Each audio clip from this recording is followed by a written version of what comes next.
I know. I really appreciate it, man. Okay, don't say anything nice now because I hit record. Okay. I'm back to being rude.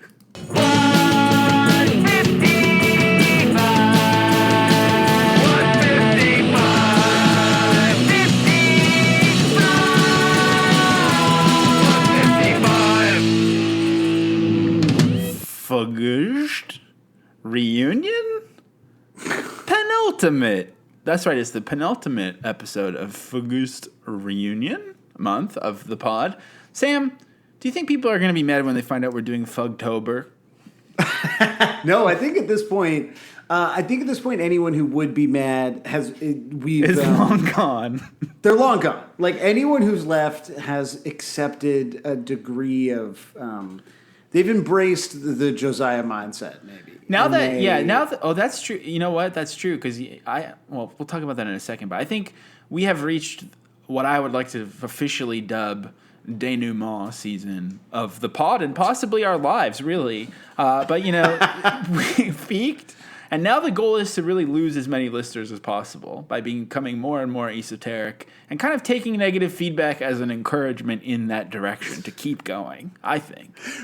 And that I think really is the Josiah mindset, because I, previously in my life as a online content creator, I think I've taken feedback, to heart in a way that is often, problematic for my own mental health. And oftentimes, I think for the sort of quality of the output, as the saying goes, by famously good guy, Henry Ford, if I had asked people what they wanted, this is, I guess, before he invented the car, they would have said a faster horse. And I think I was very much in just trying to build a faster horse, mindset. And you are very much. I'm more into beating a dead horse. I'm more into beating a dead horse.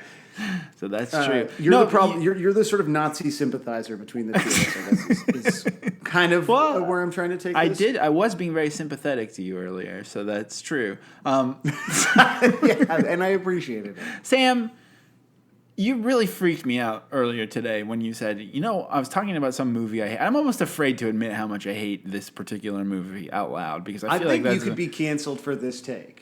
Just not enjoying something. It's true. Yeah. But I've told you, because I know that you also have been sort of not touching it for that very reason, I think. I know I'm not going to.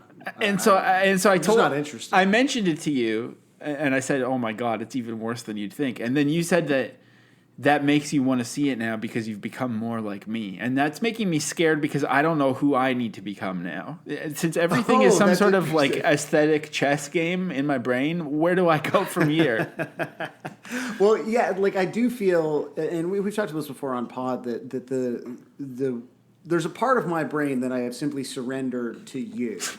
And so when I'm watching something or experiencing something, just like my day-to-day life, you're you're just riding along. It's like oh my God, what's the very blue Bruce Willis movie? A friend of the pod, Justin, and I used to be obsessed blue with meaning this movie. Is the crass sense of humor, or? Yeah, exactly. I'll look it up later. But, it's about sort of people, kind of hopping on to other living people and controlling them in a video game or something. Surrogates, that's the movie. It's sort of like Surrogates, where I've just allowed you to sort of tap in to my consciousness. And so when I'm watching a movie or a TV show, I'm partially watching it as me, but I'm also constantly experiencing everything in my life kind of as you.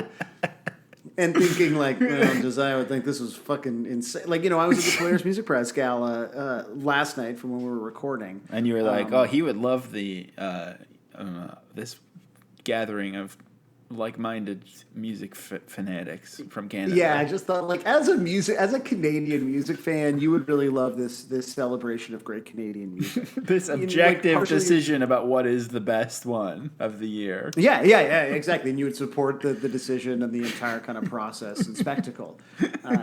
So now that I know exactly what you think about that movie, sort of watching it and thinking about what your experience of watching it was. We're talking a lot about something without talking about it, which is great content. Text is Again, becoming this is the the content subtext. that is driving people to this podcast. I'm sorry. and You need to alpha up and stop me if you want the podcast to be good. I'm waiting for someone. I mentioned chess. Isn't there how does it work? Checkmate. I need someone to keep me in check, mate.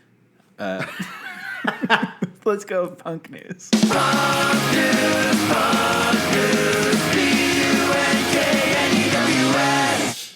I love wordplay. And if I was to present you with some wordplay... I do know that about you. That you had heard before, then you would pun news.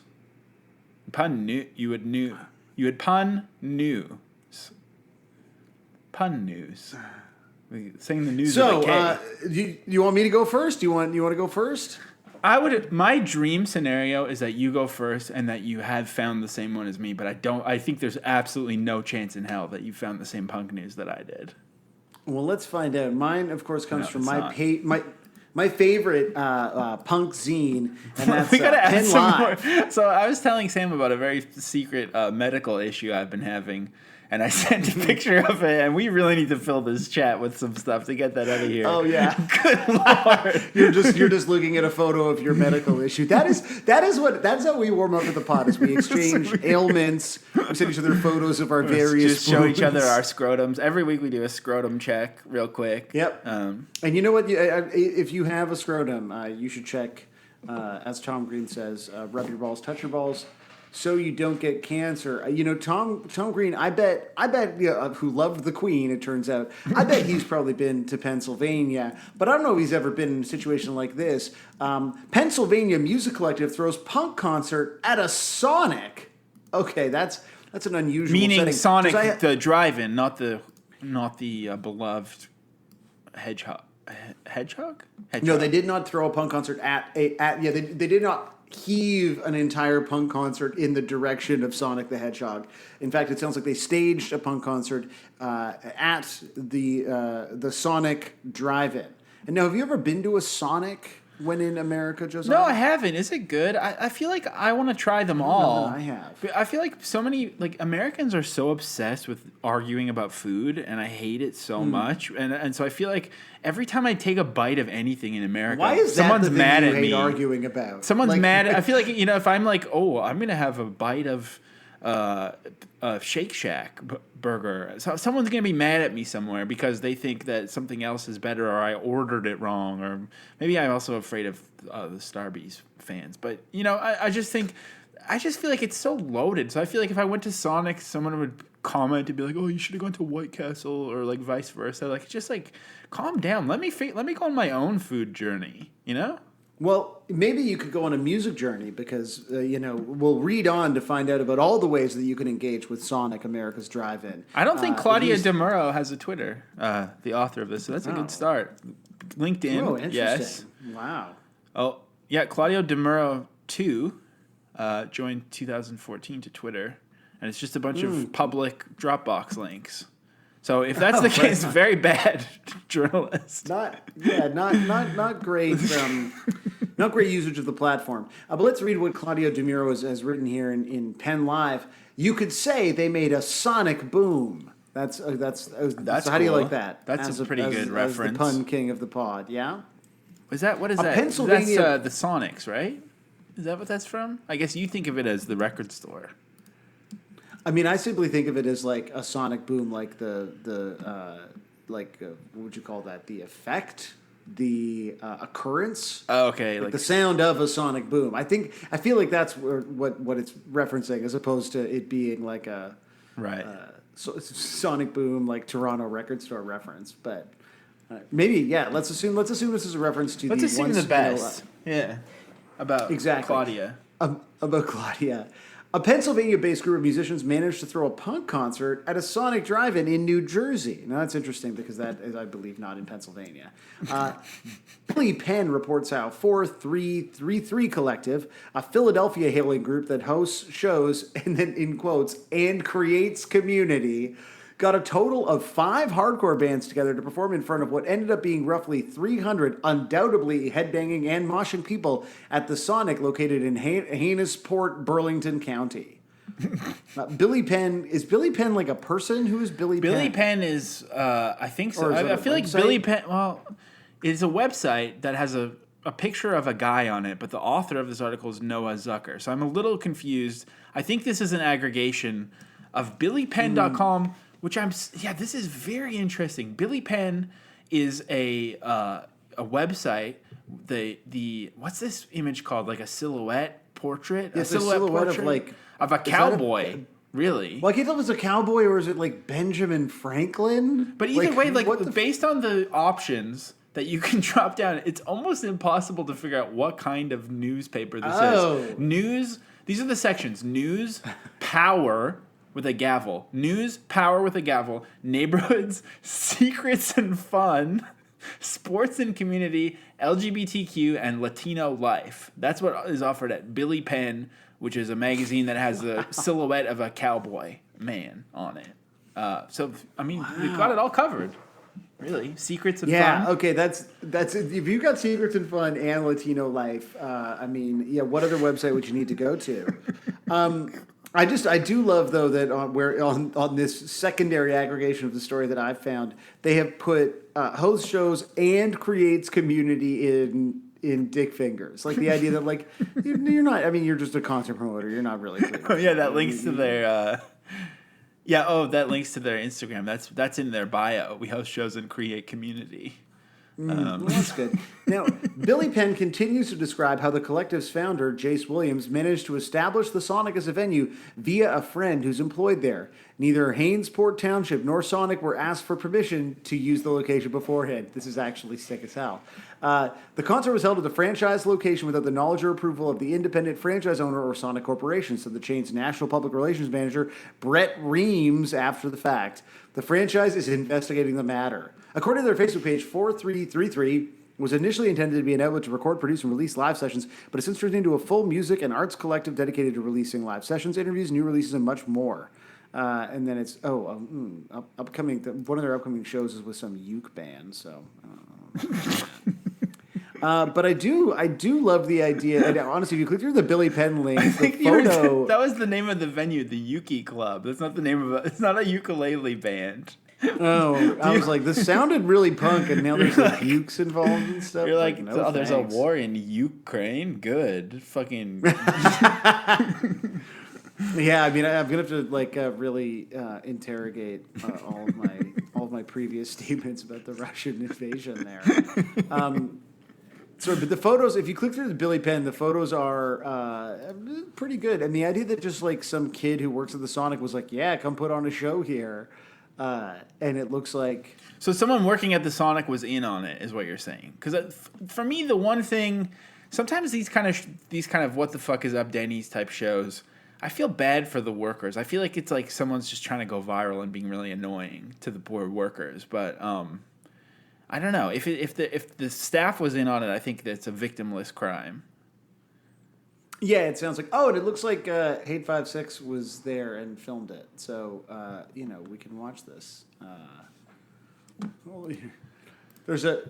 Okay, it does look sick. Hold on, I'm going to send you... There's a TikTok of it. This is actually sick. I kind of thought it was going to be some fucking goofy shit, but this is kind of... Yeah, it looks fun. It looks like they've also played a show at a venue called Walmart Beach, which is a loading dock behind a Walmart. I mean... This fits with this week's theme because I think that... Whoa. Sorry, I can't really control the volume on that.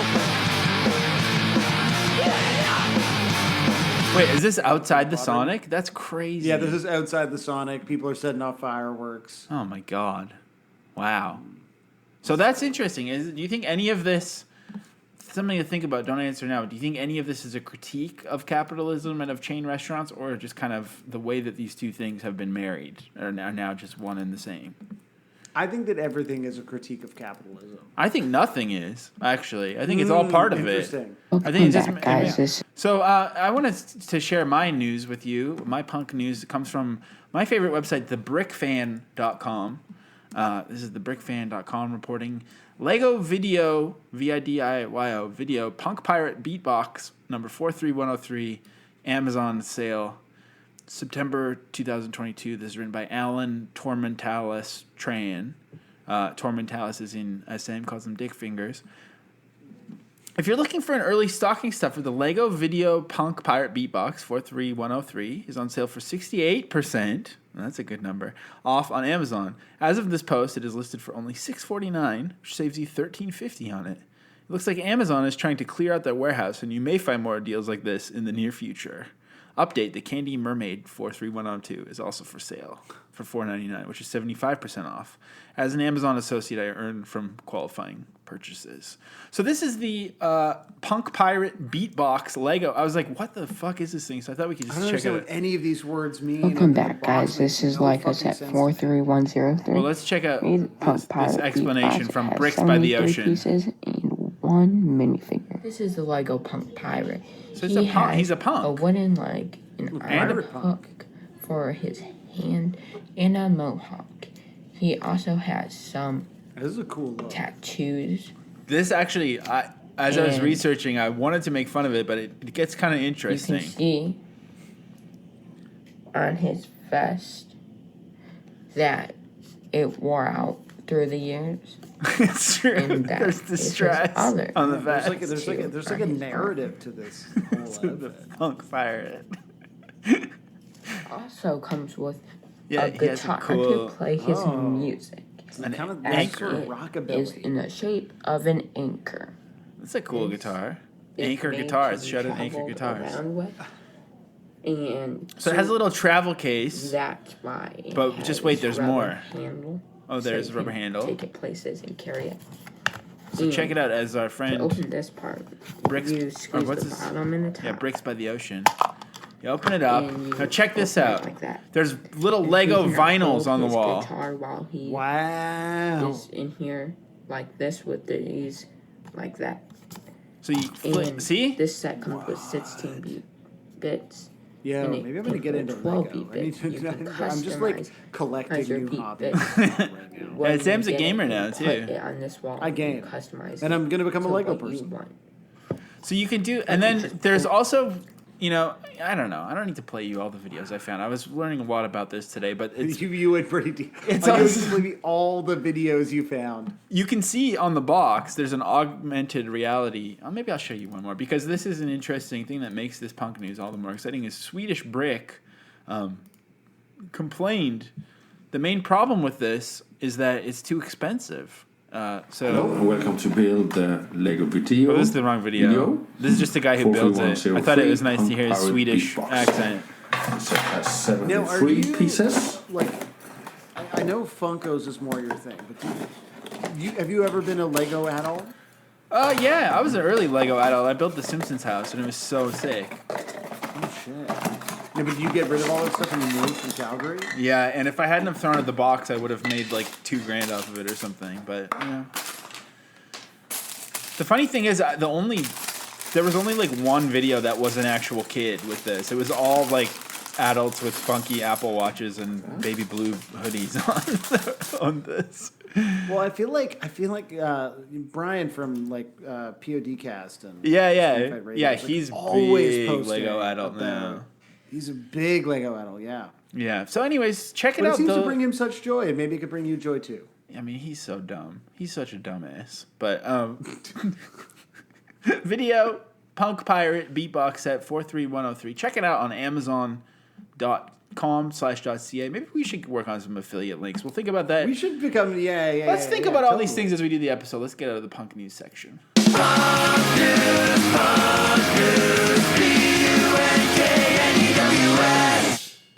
Merchandise. Merchandise. Merchandise is good. It's interesting that you're talking about other, Amazon affiliate links, other ways that we could make money. Because this week we're talking about, I think one of the defining Fugazi anthems. How did you just say it? Merchandise.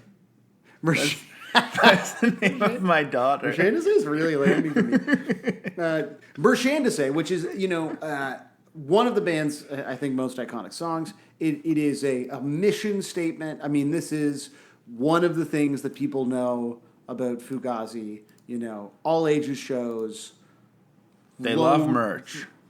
And they love merch. They like, and we've done a great exclusive already this week about how much Fugazi loves merch. So yeah, like real quick, the thing. So the thing about Fugazi is there's so many. Fugazi is defined as much by what they are as by what they're not, and they love to be a band that does not sell shirts. Heady. And they love not selling shirts, but in doing so, they've kind of created a hype vacuum. Or a hype black hole, if you will. And so, actually, unofficial Fugazi merch that is old, some of it is worth like literally thousands of dollars. And Marzin walked me through that beautiful, ironic world of non-Fugazi merch. So definitely, like, that's an important one to check out. Patreon.com/155pod. And honestly, we're using that money to start an all-ages venue. It's true. Is that technically fraud if we pretend that we're raising money to open an all ages space? No. We could do that, like, right? No one does what they say they're going to do with money ever. Yeah. Like, we were joking about, I think we've probably talked about this on pod before, but like we were joking about Polaris this year, right? A couple of years ago, Godspeed You Black Emperor won this. So it's like a cash prize in Canada, right? We got $50,000 for putting out the sickest Canadian record that year. I don't think they call it the sickest, but yeah. It's called the sickest. That's like the subhead. And they and Godspeed was like, we reject capitalism and money, but we will take this money, but we're going to use it to start an organization that brings instruments to prisoners in Canadian prisons, which sounds fucking great. But like a few years later, someone was like, whatever happened with that? They're like, oh, prison's fucking complicated, man. So, like, they did just take the money, right? But, like, if you Google Godspeed Polaris, it's like, Godspeed says, suck it, Polaris. We're going to use this money for this. We're starting this organization. And then they just didn't do it. So I think you and I would be following in the noble footsteps of Godspeed You Black Emperor to say, we're going to start an all-ages venue specifically for people incarcerated in Canadian. Well, what if we, instead of, let's maybe not get them involved, we'll just say we're starting an all-ages venue, and then kind of the imagine. But like not in a weird way as adults, you know? Like if the small print is like it's just our Discord. It is actually what it is. That's the venue. That's great. So that's good.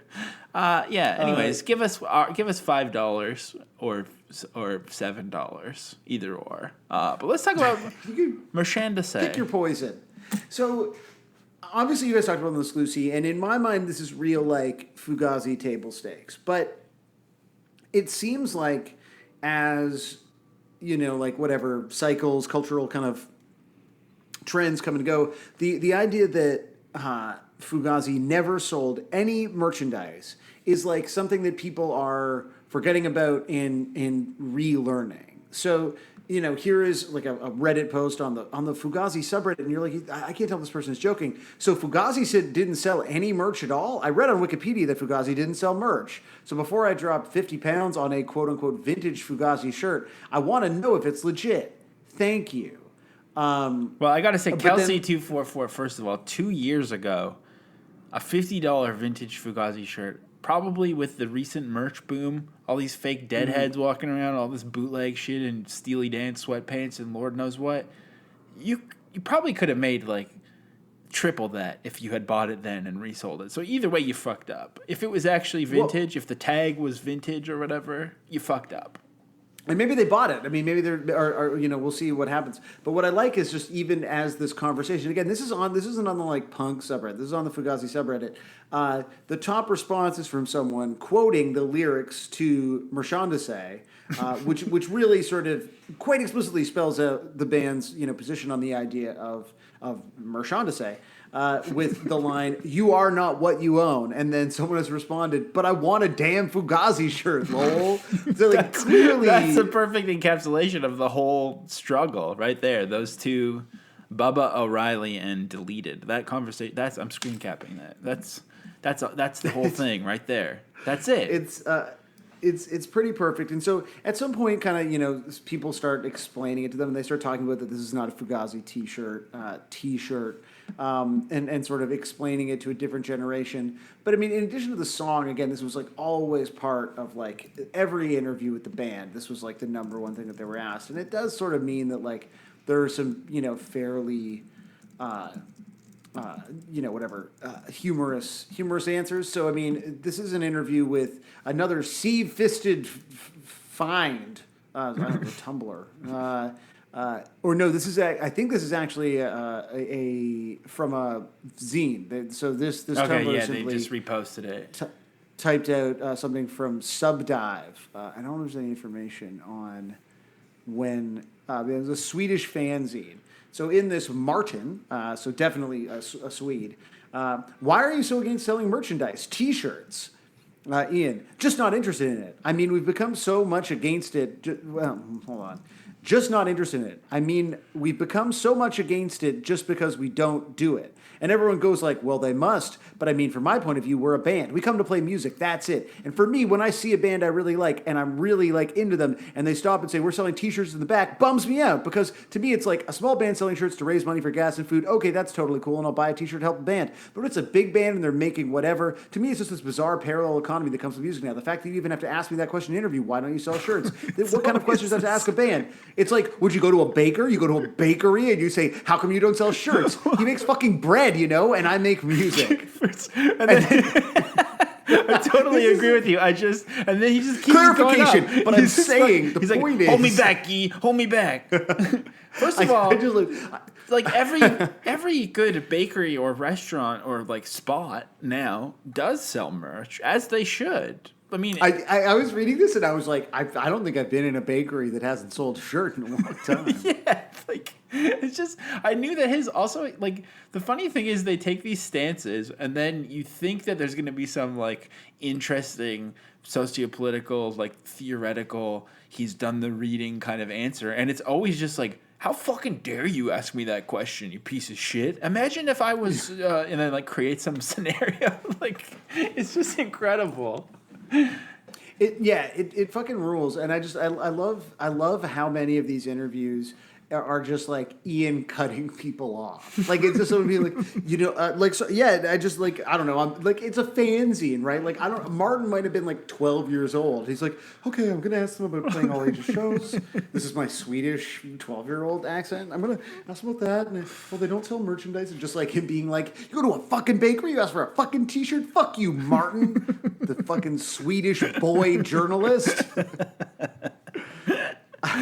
Oh my god! What a bizarre, so of course, almost it seems like he's saying that he doesn't think of they don't sell merch because he thinks of himself more as being like a big stadium band like Kiss or something than even just to say that.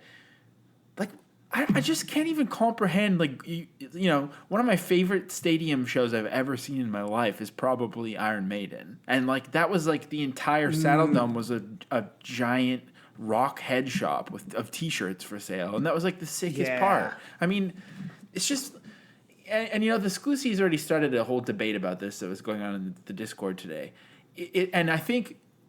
What's frustrating is to not see Ian actually say that other people have more intelligent answers about it than Ian seems to have, which is that the idea of Fugazi is that they make Fugazi music and they play Fugazi shows, and to add a merchandise element adds this like weird advertising element to it or something, and this Gen X idea that a T-shirt is advertising something, and maybe it is, but at the same time, if everyone wants it, and then it's still could be an extension of your art and be another form of expression, it's just so strange to like not do it. But that even them not doing it is interesting in that then this is not a Fugazi shirt becomes basically official merch. So I don't know, it's so weird. I also think they're like on some level it feels like maybe retconning like a real philosophical to sort of invent a philosophical underpinning to this, fairly significant decision. Because earlier, I actually can't find it in my notes because it wasn't a great interview, but I saw an interview with Guy Picciotto where he describes like he's like we just didn't want to carry merch around, and then it was like, well, we shouldn't have to carry merch around, and then it becomes like, okay, well then why are we being made to feel like we have to do it? But ultimately it's just like, yeah, like dragging merch. If you're on tour and you're like, I don't fucking know, so we're gonna be on tour for like, I mean, when you go on tour for a couple of weeks, it's like, fuck, how many shirts, and it's so they're big Tupperware. And you gotta like it's these annoying. guys are they're road dogging it. You know, how many shirts would Fugazi have to bring for like, you know, the sorts of runs that they were doing in the 90s? Frankly, I think that they were just lazy. You know, they all come from, you know, upper middle class backgrounds. They didn't really need the additional ducats, and now they're just making it seem like, you know, they're bakers. But I don't know. Because I'm finally like, to me, the idea, like we think about the kind of quote unquote like building community of punk news is like that is one of the like when you go to an Iron Maiden show and like every single person is wearing Iron Maiden like from a different era, like a different Eddie, and they've got like a different fucking Iron Maiden flag, and then like the band is also wearing Iron Maiden shirts, and you're just like the sort of sense that you are like a part of something so deeply communal, especially because like it's Iron Maiden, like it's this fundamentally like creative, joyful thing that you like love with these other people who are with you. Like that's an incredible experience when you see someone on the street wearing an Iron Maiden shirt. You're like reminded that you are part of that massive global community. Like I'm obviously not a you or a Marsden when it comes to like swag, but recently like a thrift store opened up sort of in my neighborhood. I don't know what we'd call it, like a secondhand. I don't know what the cool, like it's curated selection of shit. A vintage store? Do you mean to say? Vintage, that's the word. 'Cause I just like used to. Yeah, sorry. Thanks. Frippery. Just call it a frippery. That's yeah, but I got this fucking sick Shivers shirt, like the David Cronenberg. It's like a promo shirt or whatever for Shivers that's like in pretty good shape, and it fits me quite. I look great in it, and like every time I wear it out, it's like fucking Spanish Fly for white guys in their 30s. Like people have bought me fucking shots for wearing this shirt. Like people are like, I fucking love your shirt, man. Where'd you get it? Like, and then they just want to talk about David Cronenberg, and it's awesome. Like I'm never not delighted. And you're like, that's the experience of like that's the connective power of. Well, I think it goes even deeper than that, because I think it's an understandable complaint from Gen Xers and maybe aging millennials to be against the idea of like branding, and that everyone's branding themselves, and the idea of a personal brand and all that stuff. That I can understand the hesitance towards that, but I almost feel like it's literally impossible. I mean, like I said, the fact that they said we don't have shirts has driven up the hype for their unofficial merch to the point where it's equally as expensive as any other merch in the reseller market. And like, basically, by saying we don't sell T-shirts, they're still making it so they're still putting so much meaning on the concept of a T-shirt in and of itself. So no matter what, when you get dressed in the morning and leave your house, you're still making decisions that are communicating something. It's still wearing clothes is some form of communication or language or like rhetoric in a way. And so it's almost to just say that you're not going to be part of that conversation is still being part of it, unfortunately. So it's kind of like this hesitance towards branding. I understand it, but at the same time, like you're still participating in it because.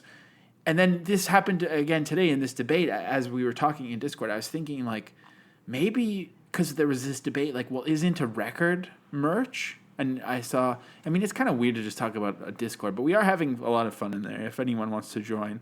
But I saw Caleb say like, you know, maybe in 2022 a record would be considered merchandise, but pre-streaming that was buying their music.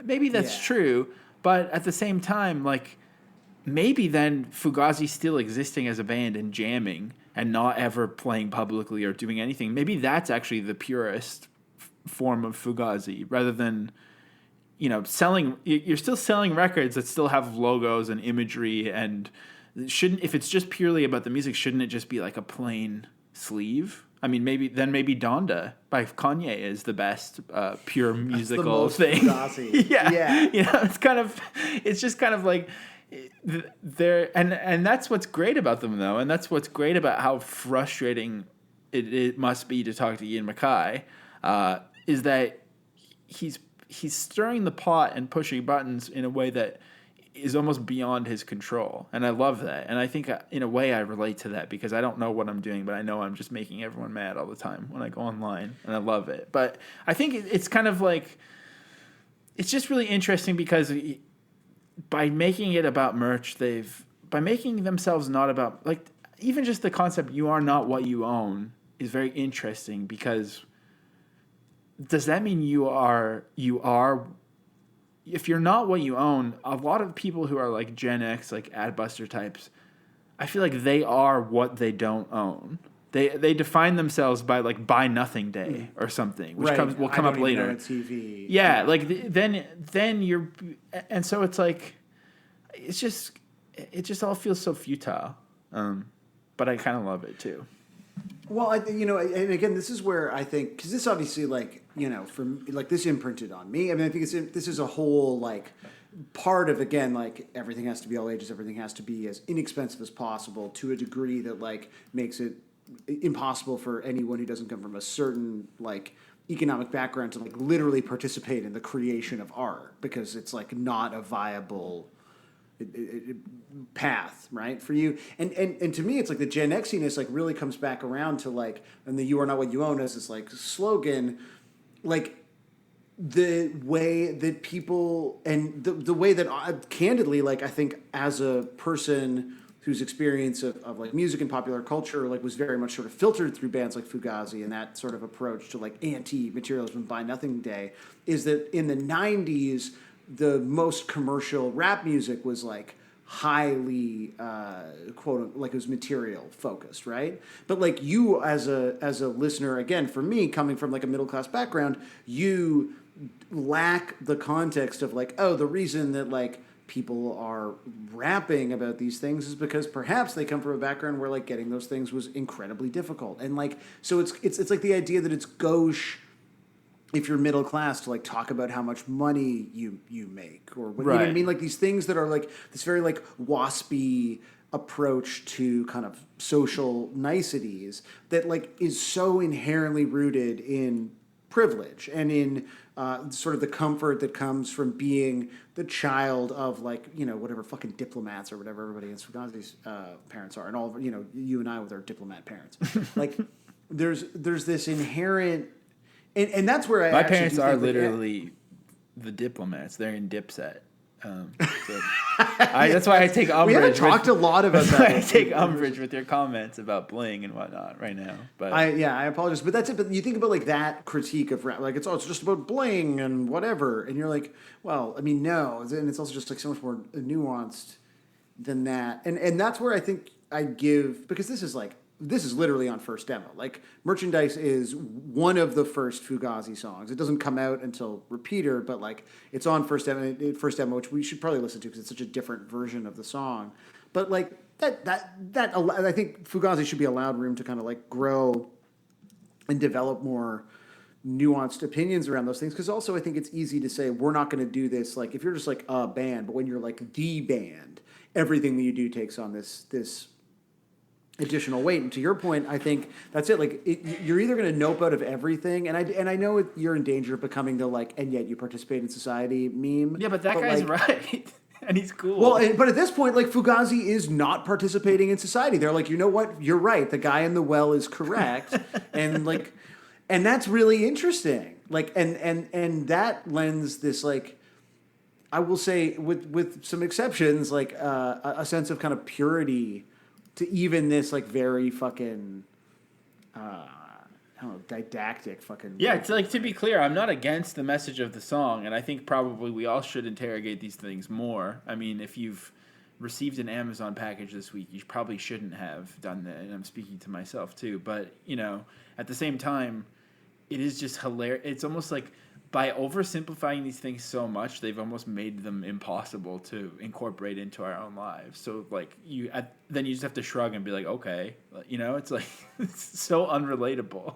And to what you just said, most of the things about Fugazi only work because they are the only band, as I think I've said many times. But Yeah, which like I on some level you think that it seems like they get that, and then at the same time they're like cutting off Martin to like yell about bakeries. So you're like, I don't know. I think they want to get it, but I don't think they do. But I will say, like, I forgot about this, but like obviously there is maybe a softening of Ian's stance here, because do you remember? I honestly don't remember this, but this is from Washington City paper, and I think everyone like Stereo Gum read about this stuff too. But a little under 10 years ago, 2013, Urban Outfitters was selling Minor Threat shirts. Yeah, and someone at some point was like, "These can't be official," and they reached out to Discord, and they were like, "Oh yeah, those are official." Yeah, like, well, again, fucking rocks. Actually, so you gotta. I'm serious. Patreon.com/155pod. We go so deep into you talk about the minutia okay, of Ian MacKaye and merchandise. Absolutely, it's all in there. That's kind of the sister episode to this episode. So to speak. Well, then let's talk about the actual song itself. How do you feel about the song "Merchandise" by the band Fugazi, Josiah? So I never really listened to Repeater very much. I think I only listened to the more pretentious Fugazi records when I was a kid. But I knew this song probably from Instrument. But listening to it today and this week, I think it's the most Blink-182 sounding. The start it's of so the song pop punk. is so it's pop so punk. Fucking pop punk. And if the chorus didn't kind of like sound like it changes keys or something, I feel like it could just be a straight up pop punk song. So I love that about it. I think it's a pretty sick song, and I mean it's also like song lyrics. I think that's Ian MacKaye's problem is his song lyrics are so kind of they're so inspiring and aspirational that they accidentally like create movements and create some form of like belief systems. But as a lyric, "You are not what you own" is very sick, I think. It's so great. Like, so the lyrics to the song, so it's short, is, "When we have nothing left to give, there will be no reason for us to live. But when we have nothing left to lose, you will have nothing left to use. We owe you nothing, you have no control. Merchandise, it keeps us in line." Is that a pun? Oh, true. Or yes, is it a double entendre? It's some form of wordplay. Okay, now I really like that too. Merchandise that keeps us Okay. in line. That's Merchandise so keeps us true. in line. Common sense says it's by design. What could a businessman? This line always fucking kills me. What could a businessman ever want more than to have us sucking in his store? This is like Reebok commercial, basically. Yeah, it is. And then "we owe you nothing, you are not what you own," et cetera, et cetera. What do you like? What could a businessman ever want more than to have us sucking in his store? Do you think part of the problem is like, do Fugazi like not now? Like, are they mixing things up? They're like, oh, we thought He's merchandise thinking of a was malt like shop. sex I thought sucking like a. He's going back to the Haagen-Dazs. Did you know he used to work at Haagen-Dazs? I did not. Did you? Oh, interesting. Did he work you there know, with any other notable punks? not that I'm aware of. The sucking thing is definitely funny, but I'm still caught on the idea of like before people kind of half learned about leftism, the scapegoat in everything was a businessman in a boardroom. Yeah, it's so good. But now it's so like good. no one even cares about businessman anymore. Now that we've learned about things like late capitalism and whatnot, so we've kind of taken the businessman out of the equation. But back then, Yeah, who will think of the businessman? as the real bad guy. I love it. I actually do feel like, but this is again where like there's a Fugazi is so what's the word I'm looking for? Perennial, like all consistent relevancy. Because do you not feel like critiques of late capitalism are morphing into critiques of small business owners now? Like, because everyone's like, actually, small business owners are all evil. Like, Yeah. Especially in sort of the wake of whatever, such as it is in the pandemic, where it's like, this small business owner can't get anyone to work in their racism store for $5 an hour. Yeah. It's like a guy with like full on white pride tattoos, it's looking really like- bummed out in Winnipeg. Because, yeah, you're right. Because this would have been, like I feel like Ian MacKaye definitely would have been, like, a support mom and pop type of guy. Yeah. But then it's like, he hated on the businessman, and then hating on the businessman turned into hating the cops and hating Amazon. But then the workers are also like, well, also my Gen X worker who says that we're his work family doesn't pay us a living wage either. So, yeah, it's true.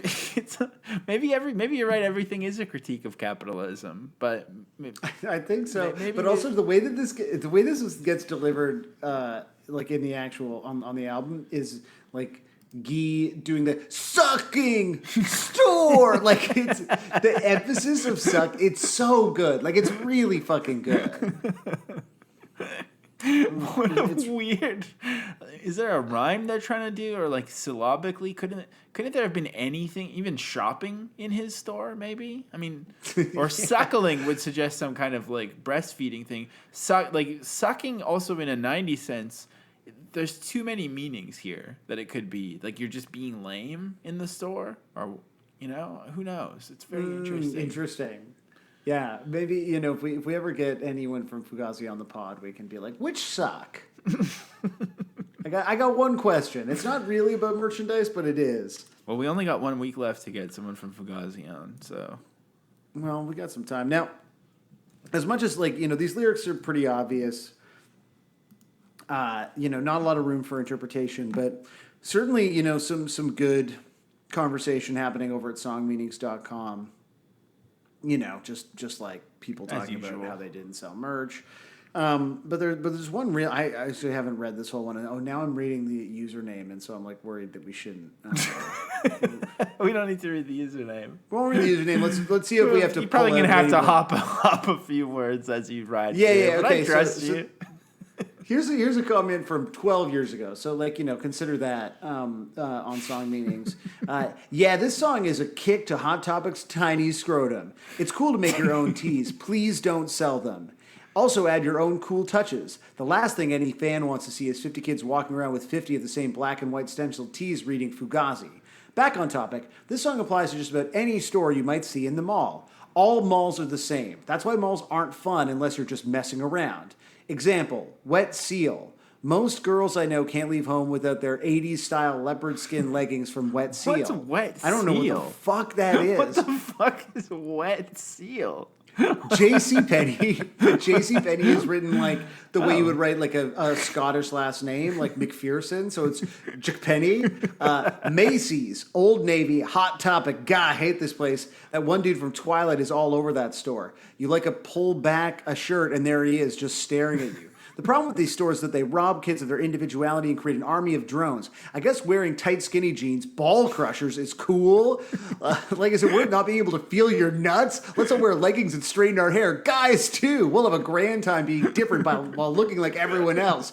Merchandise sucks because it makes people walk in billboards and they know it. They don't even care. They don't care that they're robbing people's imaginations. All they know is that they're getting paid for it, and that's all that counts. That's what this song is about. It can also apply to just about any company, especially the movie industry. Twilight, anyone? People who never even read the books try to look and be like the people in the movie. You know how many dudes I see a day trying so hard to be that one dude that looks like he got swine flu and is always staring? It's ridiculous. So mad about Twilight.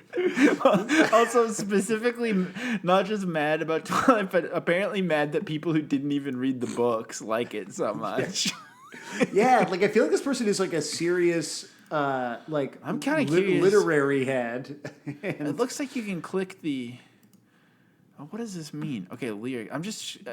I feel trying to see. Clicking through to that username. Yeah, you can see their other lyrics. I'm just curious if they've mentioned Twilight anywhere else. Or not. Oh, are all of their posts about how they're mad about Twilight?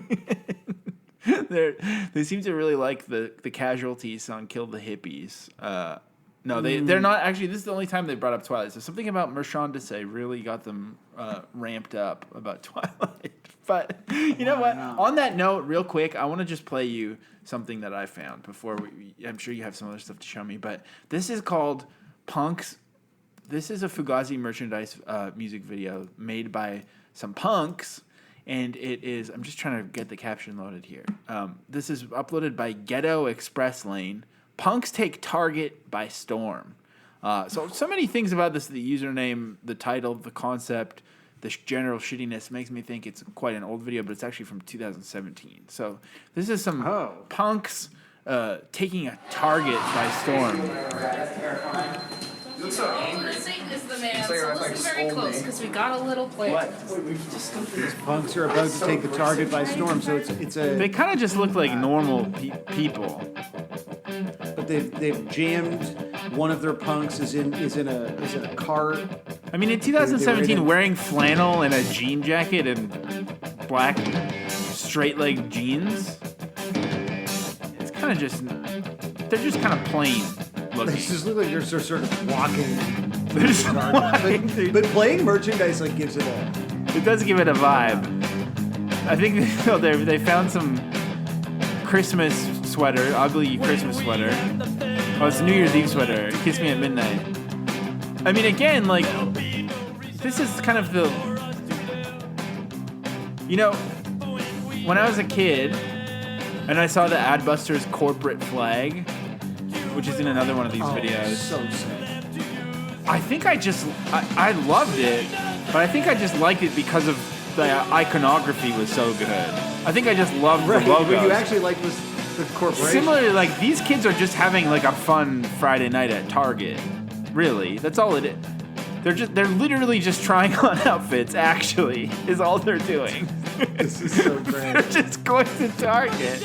They're just respectfully walking the snack aisle while wearing vaguely subcultural flannel.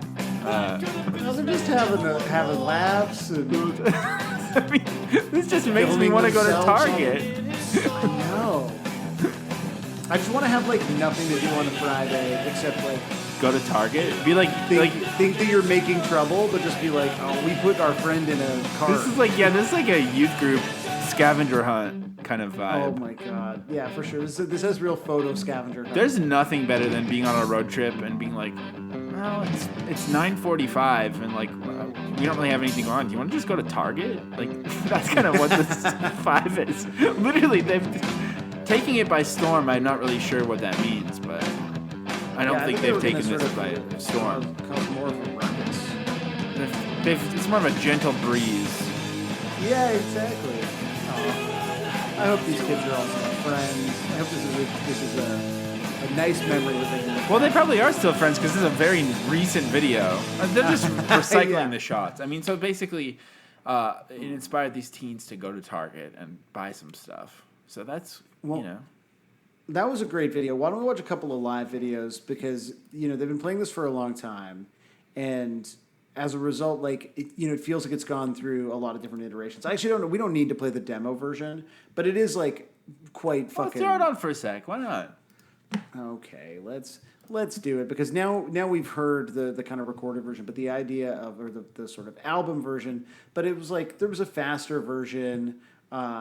Like this was definitely part of the promo for the release of first demo.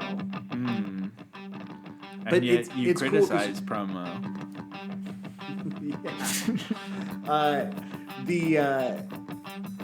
The sort of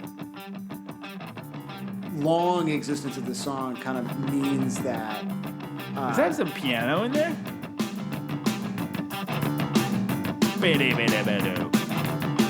Is there some stanky piano in this? Yeah. Oh, it's so Blink-182. It really It is. also really sounds like Jawbreaker, like in the sort of.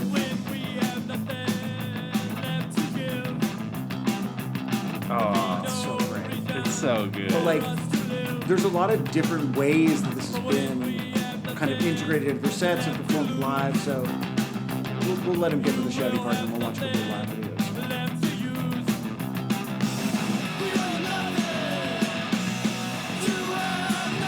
It feels like way more punk almost, this version of it, right? Yeah, almost in a bad Phaser way. and I'm not stuff? really. I don't like the vocals as much. No, it's not very good. So here they are playing it in Newtown I don't know 91. if you have noticed this at all, but there's some gentlemen outside who are selling T-shirts, and we just want you all to know that they're completely and utterly unauthorized by us. And while they might have a charity in mind, they never asked for our consent. We never would have given it, and we think they've kind of disrespected us in that sense. Well, now you want to buy, it's your business. I think $20 is too goddamn much for a goddamn shirt, in my opinion.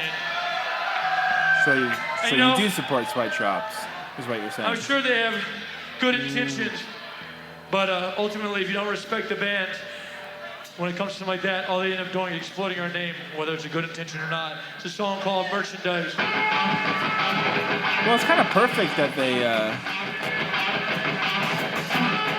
It's kind of perfect that they had an anecdote to introduce the song, though. That was Well, that's helpful. it. Like, it works, but like, also, Holy, listen up. I'm saying. That snare is in. What the fuck? Are they shooting the merch sellers? Also, like, the way that fucking he does the guitar hits in this is very cool. Fugazi should be But also allowed just, to like- kill people if they sell unauthorized merch. Okay, so, like, this is one kind of version of it. Here it is again. I think this also was at the start of a show, but originally I was going to skip right to the song because it happened Where are 2 the minutes lights? in, but the fucking There you go. banter at the top of the show is also really funny, I think. So this is Mississippi in St. Nights. Louis in '95. Yeah, Mississippi Nights. But like just the way, like Ian is the coolest. Good guitar evening, player. ladies and Like, the way gentlemen. his We guitar are sounds at the Fugazi opening of from the song is Washington, fucking D.C. sick. He has such a good voice too when he talks. Oh, it's great. It's so I love like that you can it's so see people- moldery. It's certainly a pleasure to be back here in St. Louis once again. I love that you can see Thank you, people sir. smoking in the crowd here. Yeah. We've had a like, very it nice just puffs tour so something, like, far. something so We've been funny out to for me about about 2.5 smoking at a weeks, and Fugazi show. We've discovered one thing about Fugazi shows, at least, which is this: is that the people who come to see us are now in a position to take care of themselves, which means they don't beat the shit out of each other, and they don't do this crowd surfing stuff anymore, which is very pleasant. So now they've stopped and you're still going on about it. So not to bum out anybody, we're certainly hoping that you all would look out for everybody else in the room and to sort of let Let's some of do that stuff adjust go the tonight mics. because it is really problematic and tedious, and it's much nicer to Problematic. play without a barricade. He said and the that's P part of word. deal. Okay. Thank you. It's so electrifying. Is there anything we need to cover before we begin? Yeah, Ian, I think I'll mention for these people up here at the front, if you all surge forward, you will bisect them and they will be in trouble and it would be uncool. So when the show commences and the music kicks in, if you could try to maneuver your bodies up and down. But like, here's the thing. or I think backwards Ian is and being not serious, and I forwards think in a he's crushing being motion. funny. Thank you. I don't think he's been. They will be bisected, and so start. Oh yeah, there's one other thing. As you may or may not have noticed, and I hope you did notice, there was supposed to be a third band playing tonight, which is a band called Branch Manager. They unfortunately suffered some serious van technicality problems. So they're not going to be playing, but they do send their regards and will. A van technicality hopefully problem sounds like you'd be be like, well, visiting technically soon it's enough. not a van. Also, who gives a fuck? We're going to play a triple set. Why sir. would you be talking about that? You're Fugazi. No one cares about branch manager. But like, listen to him. He's playing it differently here, right? Like 5 years later, 4 years later. Yeah, it's true.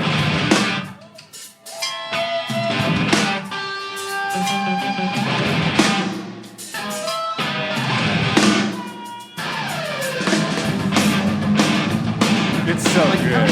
it's so It's sick. so good. I just wish Tone DeLonge started singing when it comes in.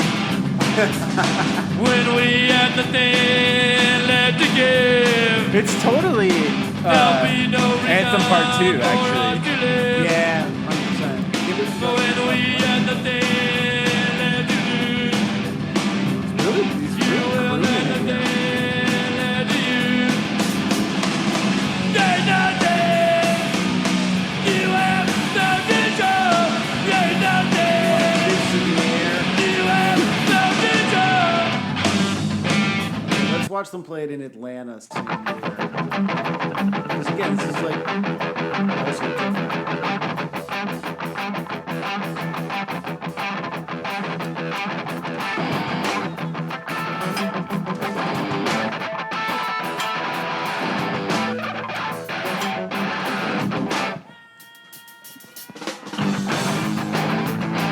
Like it feels like they like really are So many little details going on. Yeah. But like they're all doing something different. It feels like every time, right? Yeah, totally.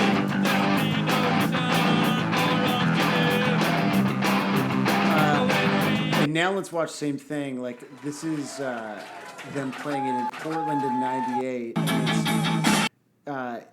They run straight from oh fuck, I actually can't remember what song it is, but it's like this one of those like perfect transitions, and so we got to play a little bit of the previous.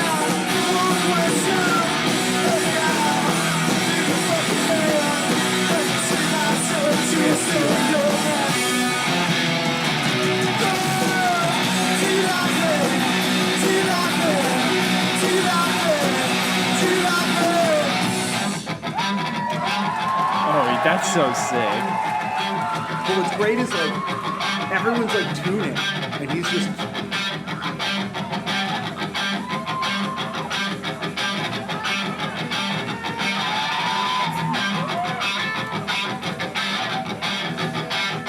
Are they one of those bands that didn't have set lists too? They just kind of like. I feel like that was true. Yeah.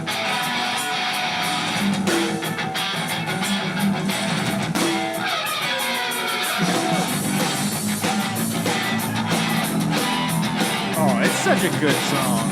It's so fucking good. And like, again, the guitar looks so cool everywhere. Yeah. There'll be no reason for us to live.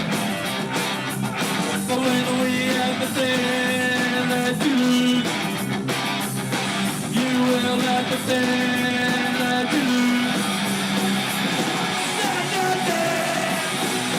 You have nothing to, you have nothing to. Oh, so good. It's pretty good. What a crybaby making the sickest tunes, I think.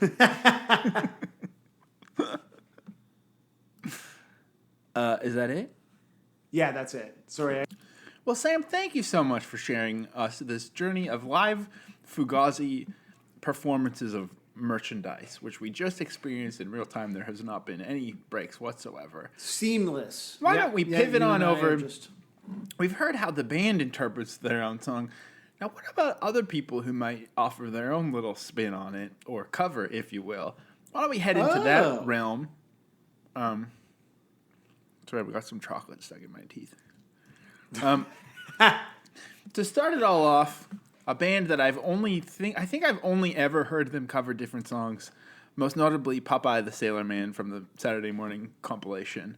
It's Face to Face covering Merchandise on their album Standards. There's always a face-to-face cover. Right? It's so weird.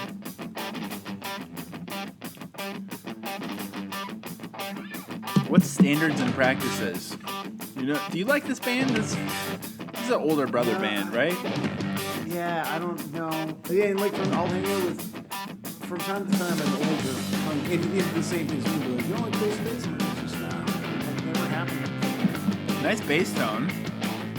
Yeah.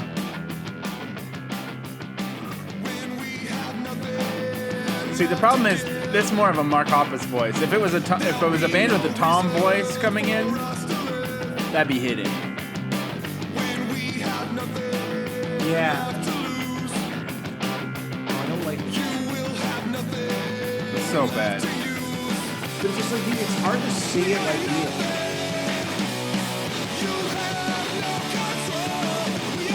Oh yeah, no thanks. Nasty as fuck. No, thank you. Yeah. Well, I think I got something. I don't even think that's not like a it's not for me situation. That's bad. That's bad. And if you like it, it's bad. Yeah. If you You're like wrong. it, you're nasty. You need to brush your teeth. If you like that, I can tell that you need to brush your teeth. Is what I'll say. And Yeah, absolutely. my dental health is not great, and I think that. So, But that's a little bit of a real recognized real. exactly. Yeah. I know I need to brush my teeth and things like that start sounding good. For sure. Yeah, exactly. So last year, this is one of the I don't think we've ever talked about this on the pod, but this is like catnip to all the fucking there's so many like little content aggregators doing like it was totally sincere. Now it's sometimes tongue in cheek, ironic, being like, "Oh, I love Tom DeLonge, singer of Green Day," and it's like a picture of a third different guy. They do memes like that. But those kind of little content farms also went nuts. I mean, every level of punk meme account went nuts for this quote from Sam Sutherland. Sam Sutherland. I was looking at the wrong name. You're looking at my name? This quote from Keanu Reeves. The internet's frequently going nuts. Keanu Reeves Sam Sutherland quotes. Told Entertainment Weekly that who he's listening to right now, his favorite bands are, I'd say, Fugazi, The Ramones, Exploited, Discharge, early Elvis Costello, The Clash, Violent Femmes, Joy Division, Minor Threat, and Bad Brains. That's definitely what I cut my teeth on.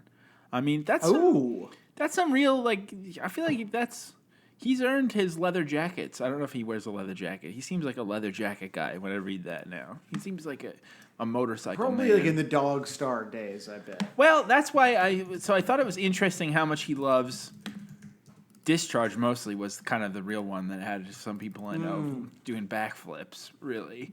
But in addition to that, Dogstar has covered this song before. In 1995 in Japan, Dogstar played merchandise. However, this is Greg Miller singing, so I don't know. I think Keanu's just on the bass, but I don't think I've ever heard Dogstar. Are they sick? I mean, maybe. I only remember this in the context of it like being a funny joke, like that whenever actor was in the band. I know. I am just looking at photos of Keanu Reeves in a leather jacket, but they're never like. The vocals Is are. that Keanu? No, that's someone named Greg Miller.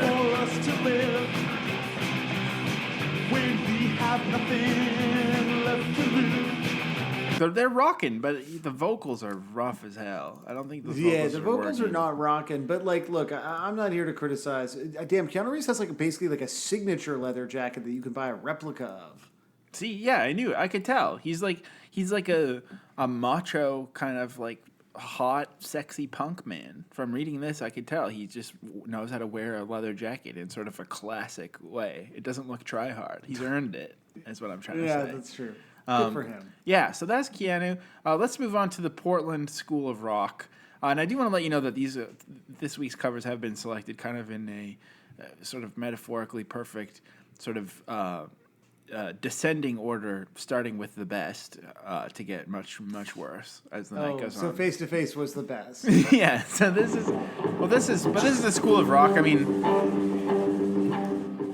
I'm starting to realize that Portland School of Rock just must be absolutely awful. Like, it's only like they only let you read Our Band Could Be Your Life if you go to the Portland School of Rock.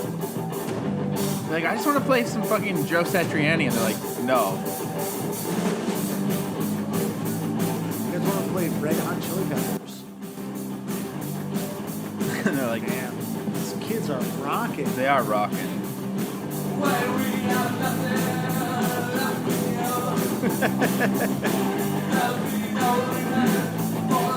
And yet they're wearing clothing as they criticize merch. I feel like there's always an adult who doesn't need to be on stage on one of these things. Yeah. Like kind of running back and forth. Just stay off stage for 3 minutes.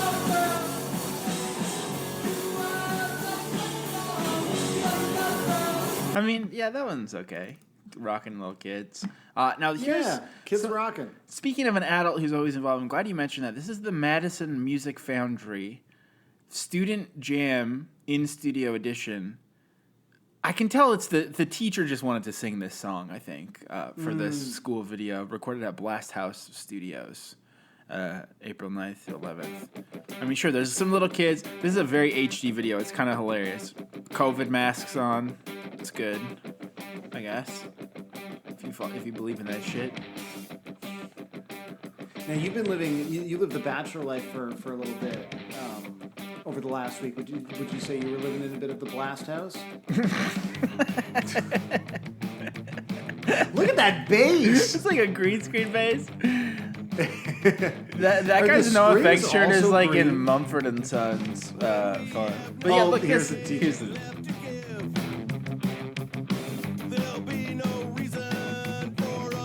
I mean, of all the things you could let a little kid sing, I think. Yeah, this seems. The bass is insane. Bass is awesome. I mean, the covers really make this rockin' part so bad. Yeah, this is So let's move on. it's so funny. After listening to those live videos and like the demos, like, fuck, this song's so fucking great. And I'm like, this song is not good. Actually. No, it just wait. It's gonna get worse because here's our friends at Fugazi from their album Folderall. If you remember that annoying word. Oh, from yeah. I like this now. Well, wait till you get to. Let's skip ahead to the vocals.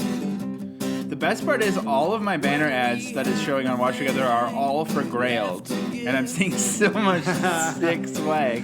That's awesome. Balenciaga times NASA space parka, $6,000. Buy now. Can I click that? No, I'd have to fill in my info. I can't just buy it. This is so nasty sounding. Left to you. God. So we thought Fugazi was a bad portmanteau. I found a new one for you, Sam. This is just for you. Are you ready? Yeah. Fugazi. Oh, fucking shit, man.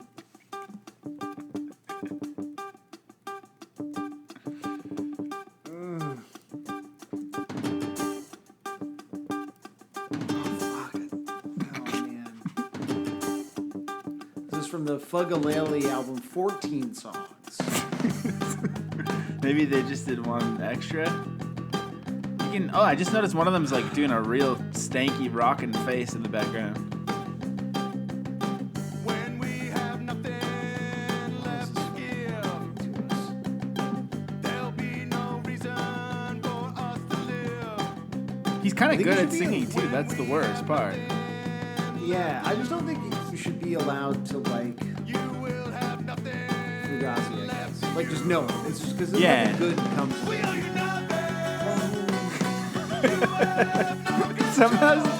Somehow every instrument sounds so real and so MIDI at the same time. Well, I look at good singing voice, obviously technically proficient. Just dog shit. Just stop doing. Just don't man. post things online anymore, please. Whoever you are, stop I feel it. like I'm missing the Birthday Pony cover section.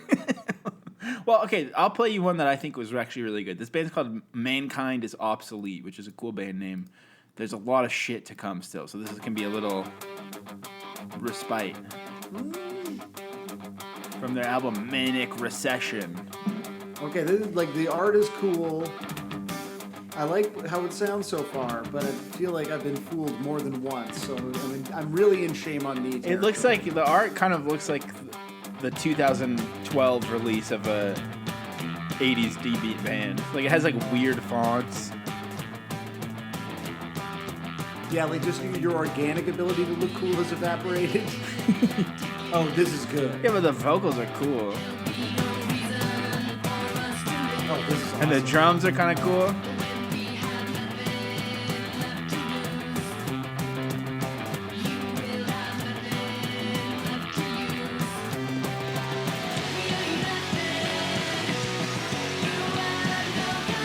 I think there's a synth in there now.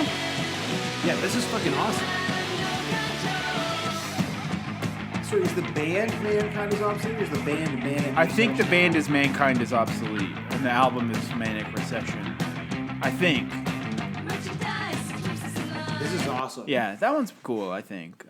So just enjoy that. I actually the next couple I don't really remember. I'm editing in real time. I think this one. I don't remember. Oh no, this one's quite bad. This is Radio Silence. They're called. There's a lot of like you're gonna see. There's a lot of kind of. There's just a lot of real rough bands doing this that are. I don't even know how to describe these guys. I mean, a lot of guys with alternative tentacles t-shirts covering this song, you know? Yeah. Is that a kind of guy? A guy who I think likes it's- alternative tentacles? That guitar tone is very guy who likes alternative tentacles. I fucking hate this so much.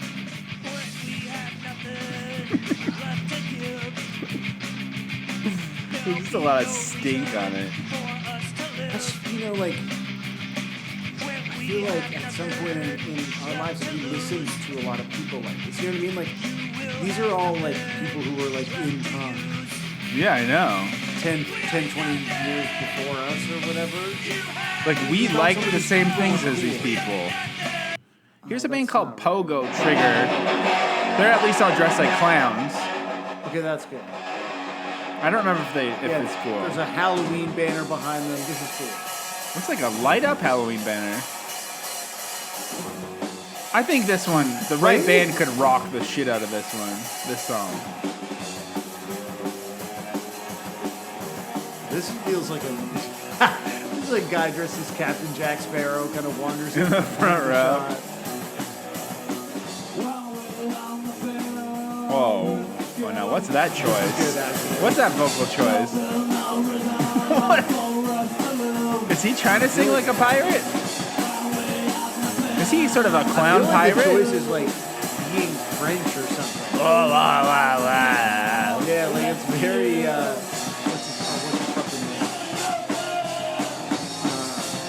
The bass player hit the wrong note. I don't know about those clowns anymore. I was excited at first, but it basically in my mind sounds like was Jean Reno, like Leon the Professional.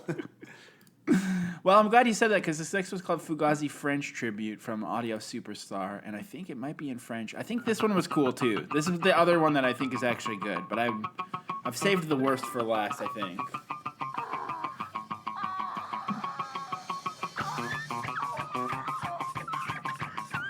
Oh yeah, see, this one's sick. This one's annoying in a good way.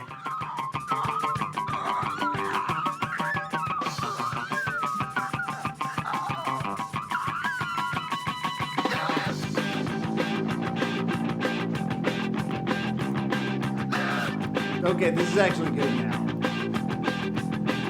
Everything sounds so off.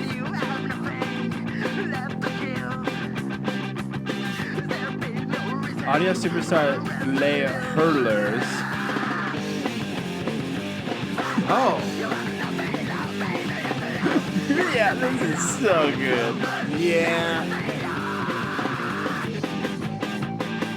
Oh. So this is basically Mr. Bungle, right? Yeah, kind of. I think in a little bit more of a 3.1G GSL kind of way. So I was fucking with that one, but it was definitely still annoying. And I think that's because the song just does have generally quite bad vibes. Here's a band playing it in a garage in Brunswick. Not New Brunswick, just Brunswick.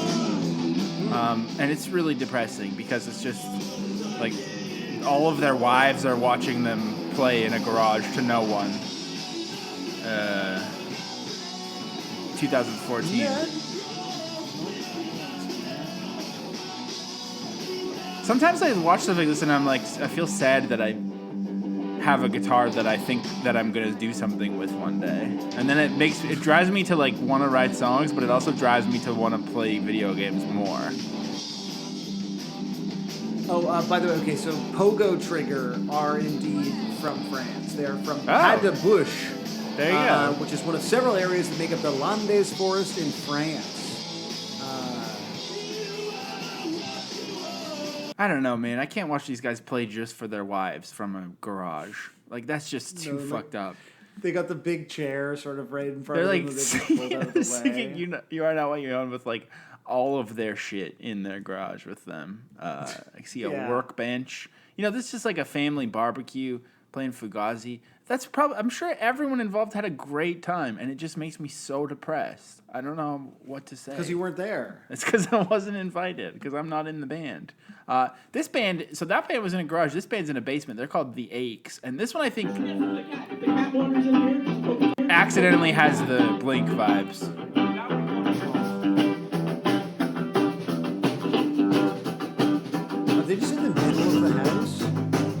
think so. Like It's one of those things where, like, because we grew up I guess, we grew up in cities where you have basements in houses, and that's not true. Like, even just in North America. And so, like, watching these bands play in the living room is so fucking weird. yeah, that's true. Hey. Yeah, like in Florida, no one has a basement, right? Like, I'm sure there's other stuff done by It kind of has Blink vibes, though, hey? Don't you think? Oh, totally. So that's the Aches. I'm just getting through the normal bands.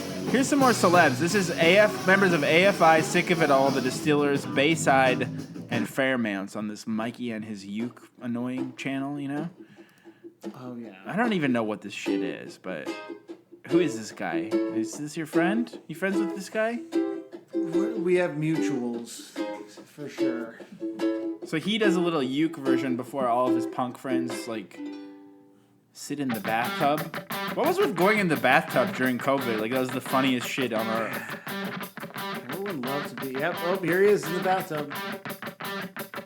I think, if I had to guess, I think for some people it is literally just like, if you are all of a sudden stuck at home and your whole family is stuck at home, if you have like maybe a kid or two, closing the door to your bathroom might be the only way for you to like be alone. That's true. To play bass. Oh, the drummer, along. who I think is from the Distillers, wearing a Mississippi Records shirt. That's cool. Man, I hate this though.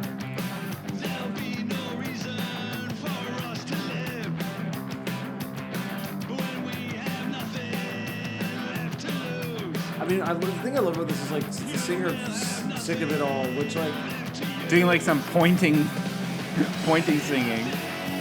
Like in this context, you're like, oh right, no one is cool. Exactly. Not that I thought Sick of It All was cool before, but it's just as deeply uncomfortable as any other YouTube cover video. Yeah, it's great. It's just, I love being able to ruin a song for both of us so quickly. Here's someone. Thanks. Yeah, that really took. This is like the fastest I think it's happened. This one is called Conseil Régional 5 merchandise Fugazi cover. I mean, this one is just fucking insane. Okay, I like this. And look at this guy. It's kind of DMB vibes. Yeah. If there was more like stuff being claimed in the background, it also would sound like an era of Tom Waits. Like if there was like some hubcaps. When we have nothing left to give, there'll be no reason for us to live. When we have nothing. Now it sounds like a worship song. Why is he singing? He's like singing with the guy from Collective Soul. Yeah. Oh, there's kind of a hubcap sound. Kind of a hubcap sound in there now. Yes.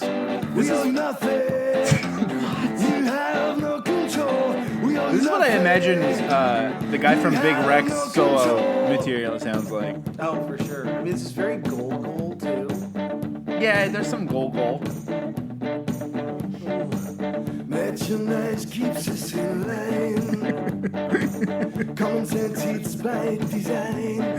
I kind of want to let this one play out. Businessman ever want more than to have a sucking in his store. To have a sucking in his store.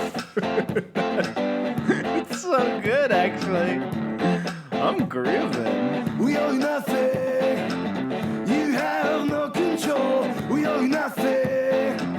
You have no control.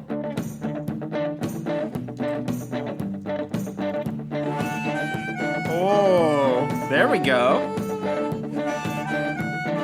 I actually need to know what you think of that. What do you think of that one? There were moments where I was like, this is good. And then there were moments that I thought were so bad that it makes me feel like what was good about it was not intentional. But overall, I would say it's the best thing you've played so far. Well, except for the sort of like industrial band. Right. Okay. Well, I don't think I'm gonna play anything good for quite a long time now. So I'm glad that you thought that. The next section is just sort of a bunch of increasingly worse band names. They just keep getting worse and worse and worse. This first one is called No Labels Fit, and they're playing live at Ziggy's by the Sea in 2014. This is live at... you can see their name there. I didn't even need to read it, I guess. I feel like there's a lot of people watching. There's a lot of people watching No Labels Fit.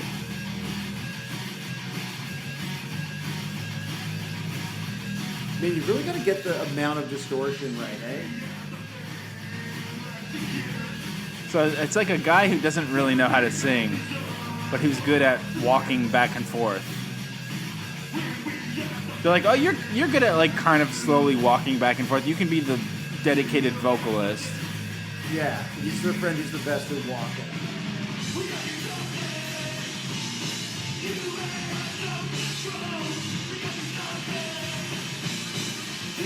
Bass player looks like Joss Whedon. It's just like, yeah, he does look like Joss Whedon in a Soulfly t-shirt.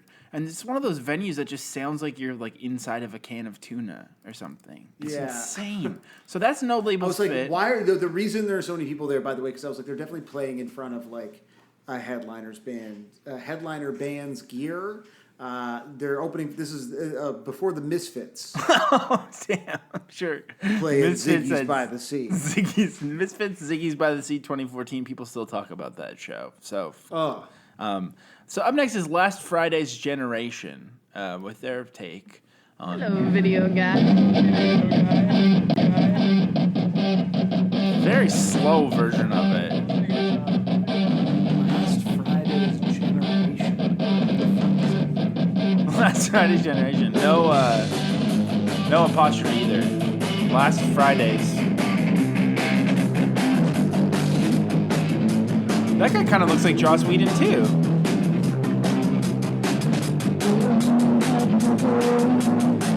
So the girlfriend who's filming this is like going up to each person playing, which is why the sound is so insane. Currently watching the drummer who's in a trance.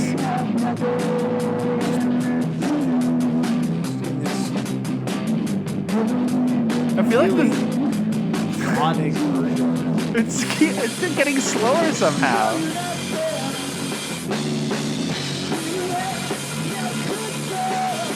All hi-hat.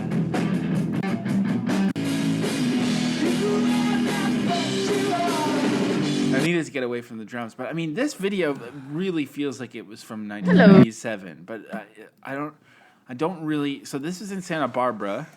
This is from 2010. Yeah. Okay. It feels like a Kyle Mooney, whatever his fake band was called. I can't think of it right now. So that was last. So up next is Trunks and Tails. Trunks and Tails, covering Fugazi's Merchandise. Acoustically. Trunks and Tails. Now we have nothing left to give. There will be no reason for us to live. And when we have I mean, you probably like this, right? Like, look, I will say this insofar as like this is not for me at this stage in my life, but there was a time in my life where I am both of these guys, and so therefore I simply could not like. I can imagine like a video of me somewhere doing something similar, and therefore I could not in good conscience offer any critique. Right. In fact, I feel like it's a conflict of interest for me to say anything. And I think it's beautiful and not at all terrible. Up next, this band is called Meat for Dogs with Merchandise. Now, I don't know if you can see their art. Oh, yeah, there you go. I can. So bad. 2009. Meat for Dogs. Just like the scariest. Where are Meat for Dogs from? That's the scariest people have covered this. What is that art? That is actually kind of tight. It's like, looks like yeah, that's cool.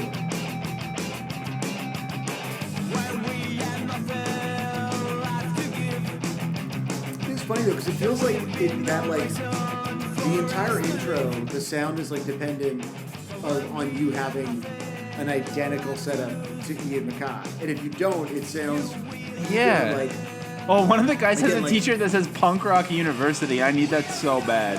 yes. So that was Meat for Dogs. This band is called Cinderleaf, all one word. Cinderleaf, live at Limelight, 2019. Oh, well, these are some bad band names, right? Oh yeah, and just you hang on, buddy. By the way, Meat for Dogs have been making punk in Italy since 1993. That is why some of that old art did look that sick. Oh, there you go. So this is a completely empty venue again. Someone's wife is filming it for sure. Maybe they rented out the place. A lot of got the lights going. Yeah, because we've seen a few of these videos where you're like, what the fuck? And then later you realize it's a set. Oh no, they've got the friends are on stage. Oh my god, this vocals They here. were like, Mike, Dan, come on, take the mic. Oh, they're doing that awkward thing that like. I don't want to be like callous. When I see this kind of like, 4-foot high stage, monitors, lights, soundproofing, a bunch of guys rocking out, and it's a completely empty venue. There's a guy moshing. I just really hope that one of these guys is terminally ill, and that this is a Make-A-Wish kind of situation. I feel like that's the only explanation that I'm willing to accept. Well, I mean, that's just so dark. I'm kidding, Cinderleaf. I hope you're all doing great, and I'm glad you had fun, and I wish I could have fun like that. Just don't upload it next time. You just paused a moment where like a third guy is coming from the crowd to Yeah, sing he backups, was and now he's like playing air guitar. He was like moshing by himself. Can you just keep playing it for like another like? Oh yeah. I mean, I feel like no one has ever looked good. Like, I actually just in this moment am realizing, like, when we were younger, did it not feel like every band you saw had some song where, like, it was always like someone from the side of the stage, like in a friend's band or something, would like come out and do this exact type of stance where you have nothing to do. You're not like singing, so you don't get to do like lead singer stuff. You kind of have to stand around a mic really uncomfortably. And I feel like I haven't seen anyone. This is the worst thing I've ever seen. It's also. But when was the last time you were to show? Because it's you us. saw- The reason this is so mortifying is because it's us. Like the guy wearing khakis and Adidas, I'm like, damn, those are some sick pants. Actually, I kind of want those. It's like this is just us. The third guy who got up on stage is like kind of dancing in a way where I'm like, that's a cool dance. I'm gonna do that. He's wearing the bald guy cab driver hat. He seems the most like a promoter. He might even be the one who got them this hookup at the venue for their Make-A-Wish. Yeah. He situation. definitely he for sure had that vibe. Like, he owns the bar. Maybe like as you get older, everything you do is kind of a Make-A-Wish thing because you finally have everything you do. You're like, oh my god, I've always wanted to like play Fugazi on stage at the most depressing bar in my city. And now I can make it happen. And you're dying. Yeah. Exactly. Well, we are. We're all dying. That's what I'm saying. 100%. That's what I mean. But you become really aware of it, and then you gotta fulfill those dreams. Fuck. I was Cinderleaf. If you're listening, I hope that you're all in good health. I'm sorry for what I said earlier. No. Up next, this band has a terrible name, but they seem sick as hell. They're called Toxic Bald, which is kind of some. I don't think English is their first language, probably, because there's a lot of characters that I don't see in the title. This is in Taipei. Cool mullet. Yeah, like they're not toxically bald at all. No, they're in fact positively haired. Inclusively haired. Yeah. Oh, and it sounds so good. I never made it to the vocals before. This is the first good cover. He's so good. It's gonna get real bad soon too.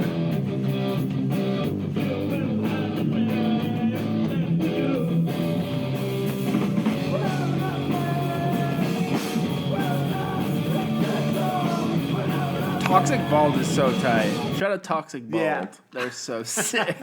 So this is a really bad name, but I almost think it's really clever too. So think of it's a noun, an adjective, and a noun. Okay, so think of each of these words individually. Okay, ice, sea, was in like the ocean. Yeah. Ice, sea, dead people. That's kind of funny. Ice, sea. Well, this is kind of like, I think more house show vibes maybe, or like maybe it's just a one-off.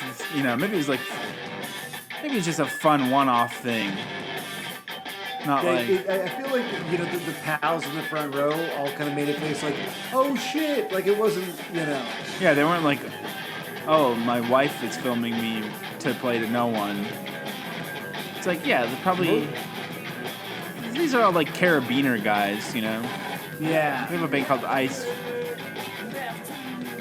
See, this is much more like I in this sort of like I see myself in this picture and I don't like it meme of like the acoustic guys. This is one where I'm like, I also feel like there's a version of this where I'm like, we've been at this show. And yeah, exactly. Like the thing is, I want to imagine myself being at this show, but really I'm at the depressing, we're all dying, and we rented out this venue show probably. Yeah. So that's. And I'm at the we're doing a sort of winking acoustic song with another one of my bros. And our friends are all just doing backup vocals on one mic, moshing to no one.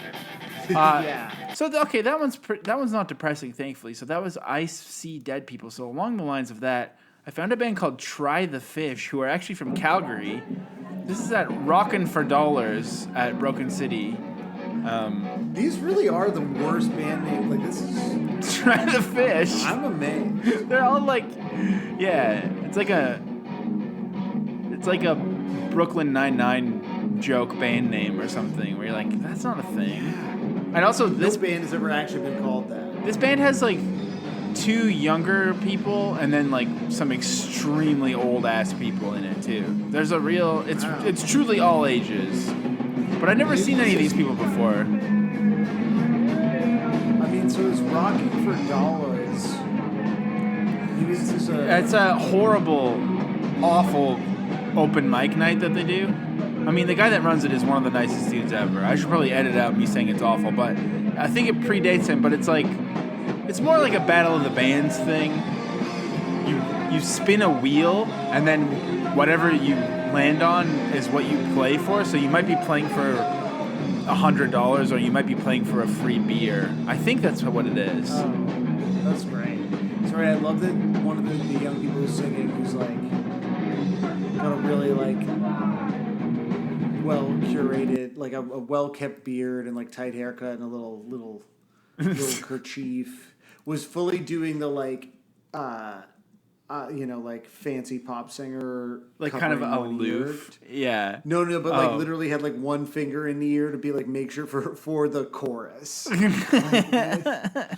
owe you nothing. Like just picture that's what you should be picturing in that moment. Try the Fish seems to have played around Calgary quite a bit, and it's really just God bless you for doing what you do, everyone really. Keep at it. Everyone, all the time. Keep at it, except everyone. for these guys. So this is the word. This is what inspired the awful band name section. I cannot believe this band name, and I can't believe it's not a joke. And I almost didn't want to do it, but I thought I need to, because this is someone covering Fugazi. This band is called the Ableists, and their logo is like a wheelchair person being pushed downstairs by a smiley face man, and it spells Ableists. And so I thought, okay, this has got to be like someone trying to do like a Blink-182 style joke that's not landing. Maybe they're from like Russia or something. Yeah. Well, no, it's not that. And also they're like, I think they're American, and they're also all like 60-year-old men. Yeah, they're from Florida. Like, pulled up this video and all of these guys were like in wheelchairs or something. Yeah, it'd be funny. No, I mean, they can't play together at all. It's like incredible how bad they are. The drummer especially.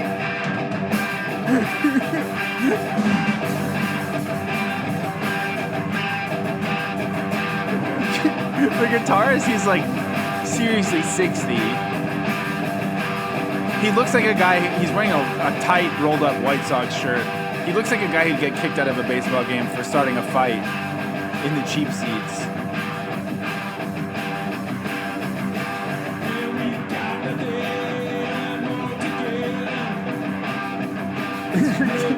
It's kind of a masterpiece. Wow. The drummer's just like wilding out on the hi-hat.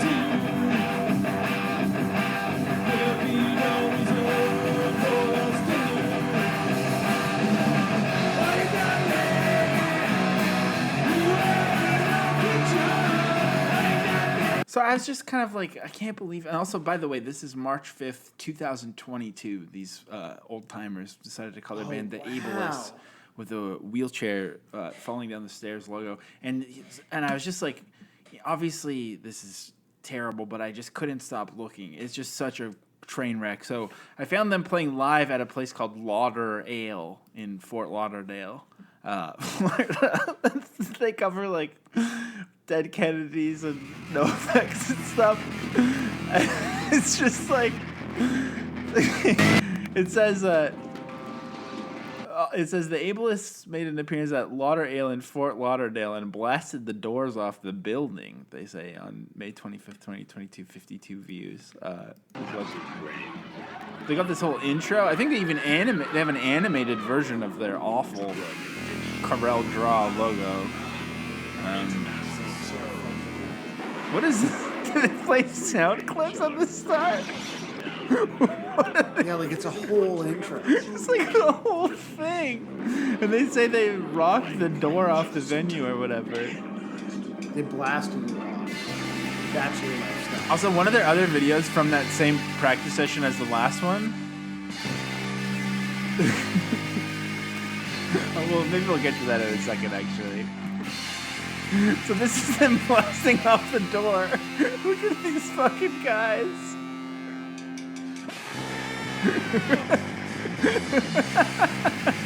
What? So literally, like the main guy is wearing like just like a pink polo shirt, And like, I don't even know what those shoes are.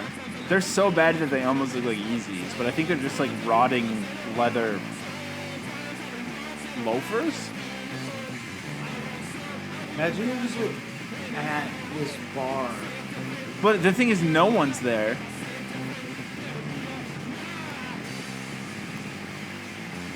Like, it can't be overstated. Also, they keep zooming in on different members by just cutting in, like, zooming in the actual DP, the frames. I don't have that. It's not on the list. It's not on the list. Which one?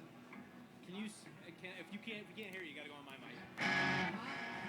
A little bit of awkward banter. Trying to tune through your busted line 6 pedal. Excuse me for a second, everybody. There's no one in here, right? In Lauder Ale. No.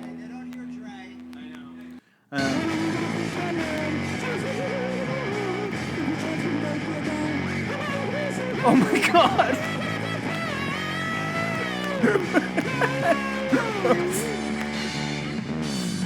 You know, they say to separate the art from the artist. I think they've made a lot of mistakes with their upsetting logo and band name. I think I might love the Ableists. And here's the thing that might redeem them.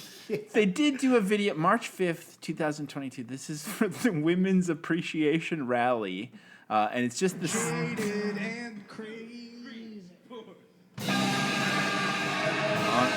On a Saturday. It's just the Always Sunny intro. It's the Always Sunny intro, absolutely. I think it's the same intro as before. But that's just them in their practice space again, but the I don't even understand this video. It's them in their practice space the same exact day as the Fugazi one, but it says, check out a portion of the ableist set from the Women's Appreciation Rally in Deerfield Beach, Florida. All proceeds went to some sort of charity for women.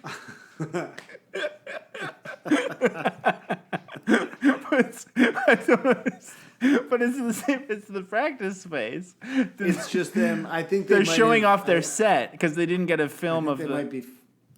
Well, I think they might just be being funny. Do you think that there's a thing called the Women's Appreciation Rally in Deerfield No. Beach, Florida? You No, think I they made they're this whole in thing up?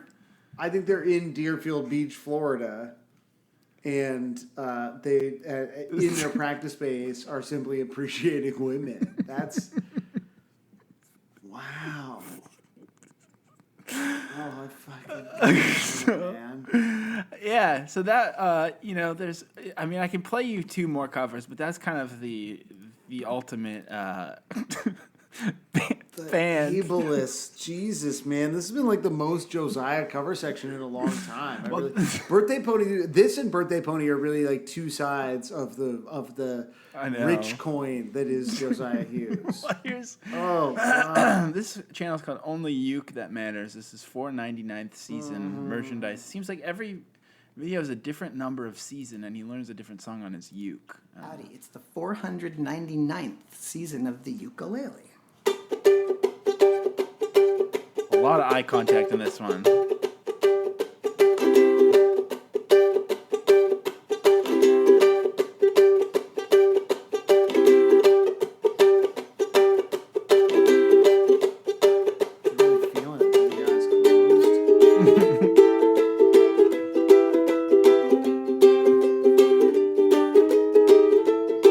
He's kind of rocking the uke, to be honest.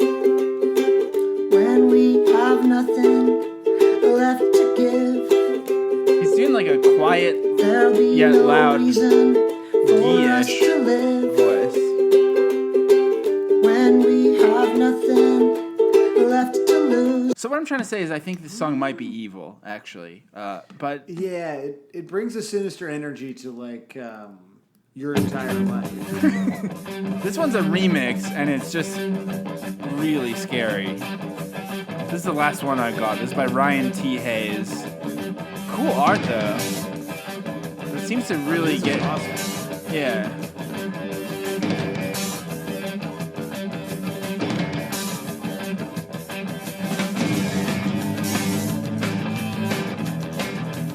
I mean, I'm going to turn it down a little bit. What I love about Fugazi is that it's like bringing us the most pretentious, skronky, noisy art school type people and the most depressing infill stucco dads doing like garage shit. It's kind of like perfect. There's no in between. You're either like the most pretentious person on earth or, you know, someone who eats Kirkland Caesar salad for dinner every day. And it's beautiful. It's kind of perfect. So I'm loving this. And I love this song. And I think at some point we were trying to talk about merch. And now I just hear this fucked up remix. And I feel like I'm being sucked into the computer. So it's the best feeling in the world. This has been a tough cover section. I think.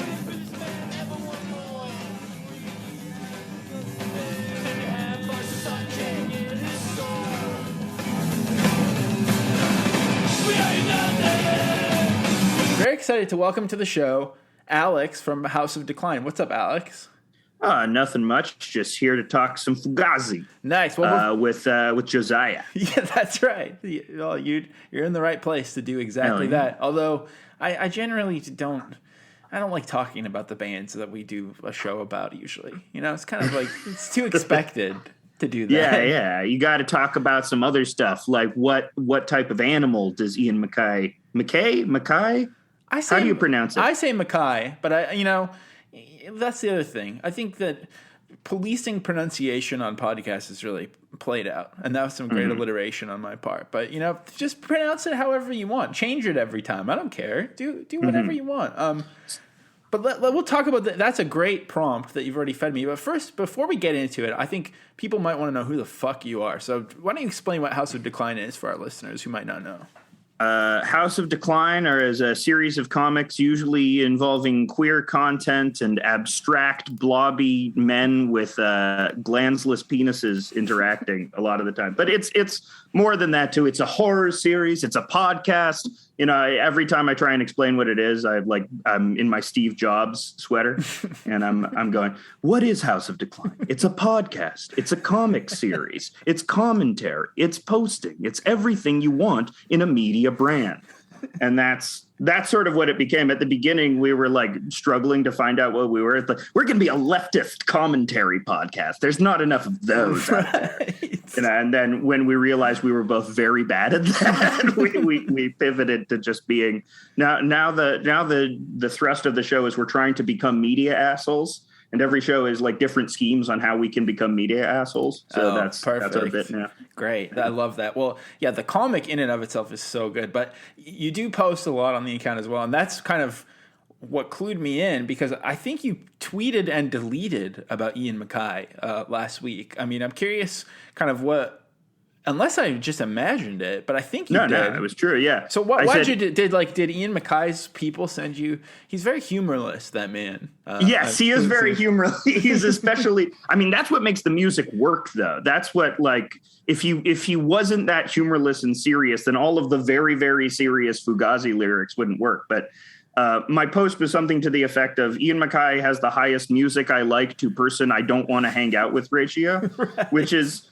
I deleted it because then I realized Dave Mustaine exists, who is would be much more unpleasant to hang out with. But I love Rust in Peace is such a fucking great album that I could never deny it. But the reason why I wouldn't want to hang out with Ian MacKaye, because like you said, he's like the most intense man in the world. Him and Guy Picciotto, they're like the most intense people in the world. They're like Daniel Day-Lewis if they were punk musicians.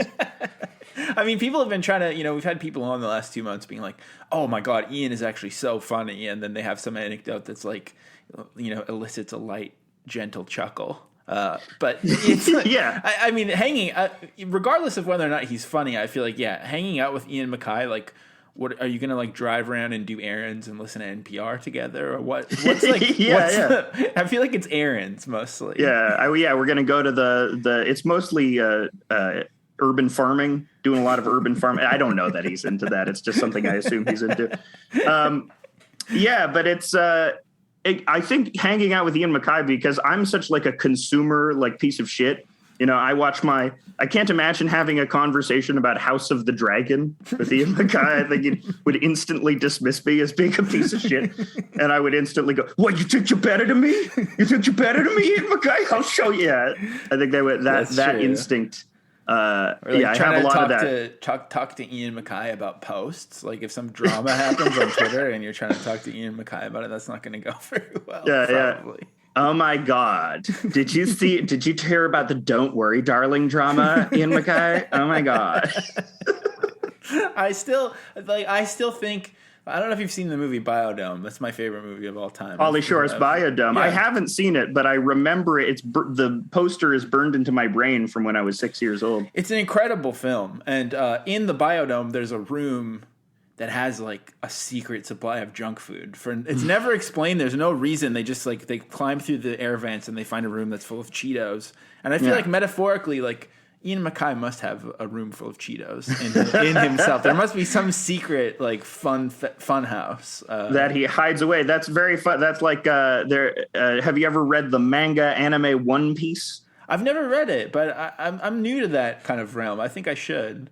It's huge and it's a huge commitment, but there's a character in that called Charlotte Katakuri, who's this highly competent, serious person who then hides away in a little shack to eat donuts.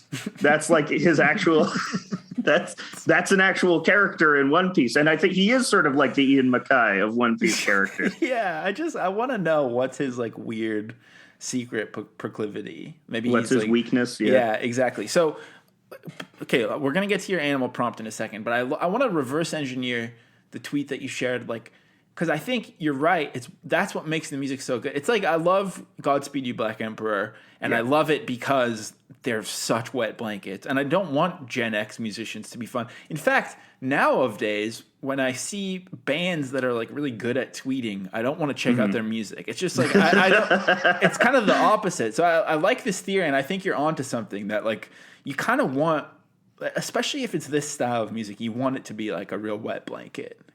Yes. Well, it's interesting because usually the music I go for has an element of humor. You know, I'm a silly person. I like Ween. You know, I even like Frank Zappa. But Frank Zappa wasn't that funny. He was also intense in his own way. Really, he was mostly like I think the Z in AZ quotes is Zappa. Like he just like spoke in quotes, didn't he? Mm-hmm. Yeah, he was always going on about some pseudo libertarian shit. Yeah.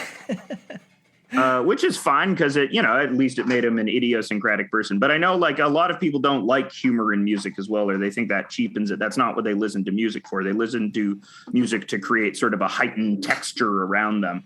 And I don't usually go for like ultra. That's not true. There's like a period. There's a spectrum of seriousness of music.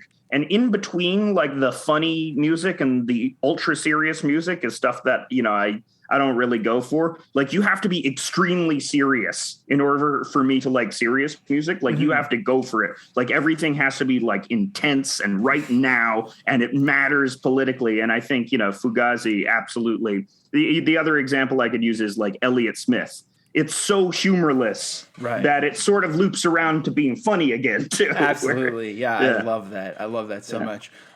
Okay. So tell me about, your own, did you ever like bad pop punk or anything, or did you like get into, how did you arrive at Fugazi in your life? I arrived at Fugazi because I just like punk music. Specifically, the genre that holds a lot of sway over me is 80s LA punk and SST label punk. Stuff from like Husker Du and Meat Puppets and Minutemen and X, those are all my favorite bands. And, from there, through Henry Rollins, you get to the Washington scene, you get to Bad Brains and Minor Threat. But there was just something about the Minutemen is my favorite band ever. Some people can't tell their favorite bands ever, but they're definitely my guy. If I were to write any music, they've already written the music that I've wanted to write. So there's no need for me to write it. And so how did you get into that stuff though? Like what was your entry point? Have you ever heard of the internet critic Mark Prindle? Yo, you gotta be kidding me. Mark, we just last week found Mark Prindle through searching Fugazi reviews. And then we thought his name was funny. And then we kind of poked around, and then it turns out like tons of people got into music through Mark Prindle. I never heard of him until like a week ago. Oh yeah, he was big on like the internet music review scene in like the really early, like late 90s. He was doing reviews and like early 2000s, and his reviews are also amazing because if you can find some of them, he goes through this horrible divorce while he's still writing reviews, and he's incorporating anecdotes from his divorce into the reviews. And it's like, my God, it's always been my dream to like compile his divorce reviews into this, this big documentary.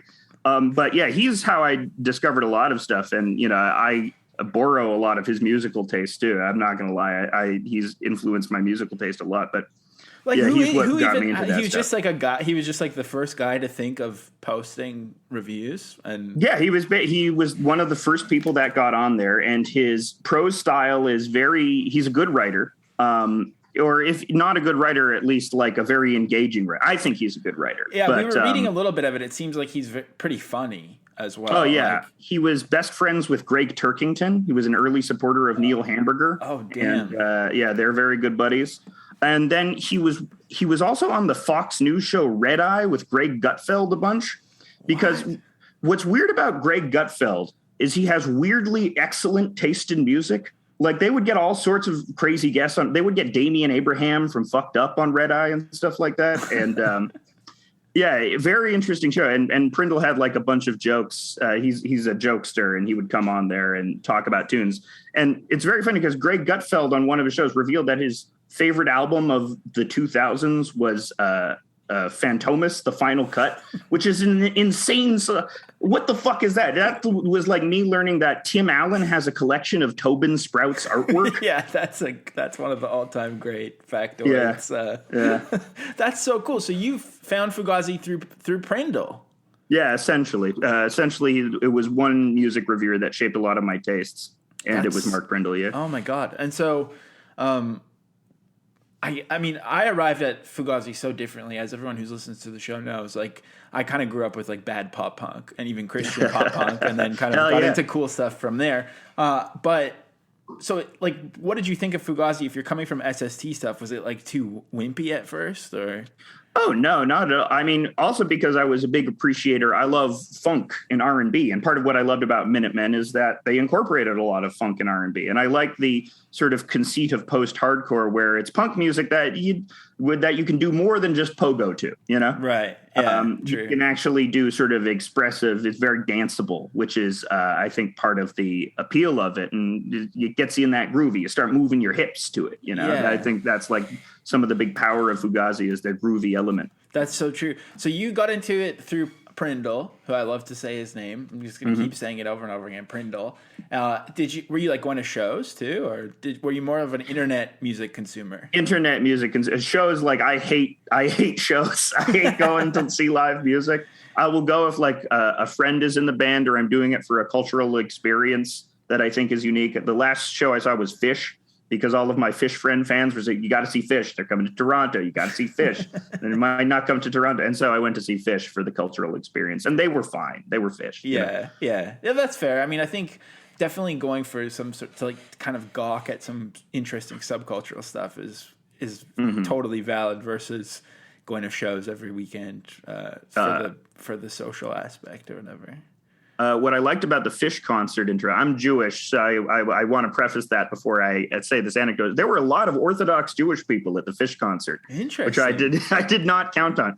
I think my diagnosis for it is, you know how in Israel, like psychedelic trance is really popular?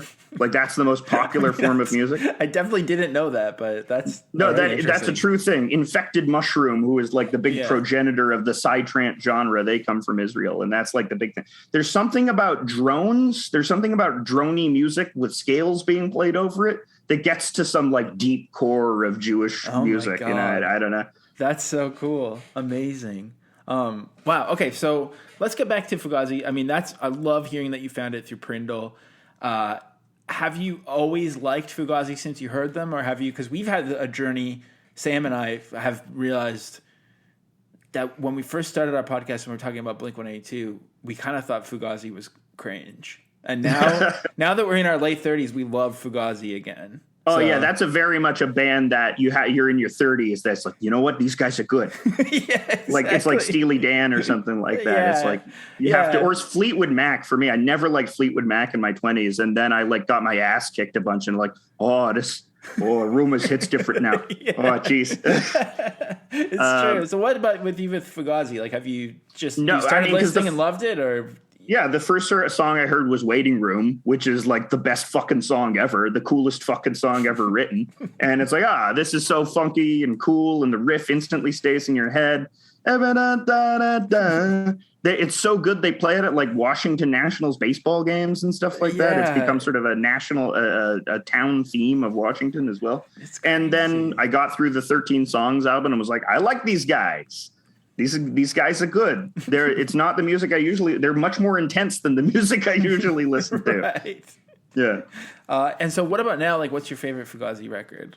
I was listening to I was listening to a bunch of them in preparation for this, and I was listening to End Hits, and it's crazy how weird they got on End Hits. Yeah, I know. That one's amazing. I think that one's like the most underrated, and in my opinion, maybe the best, although I love the argument too.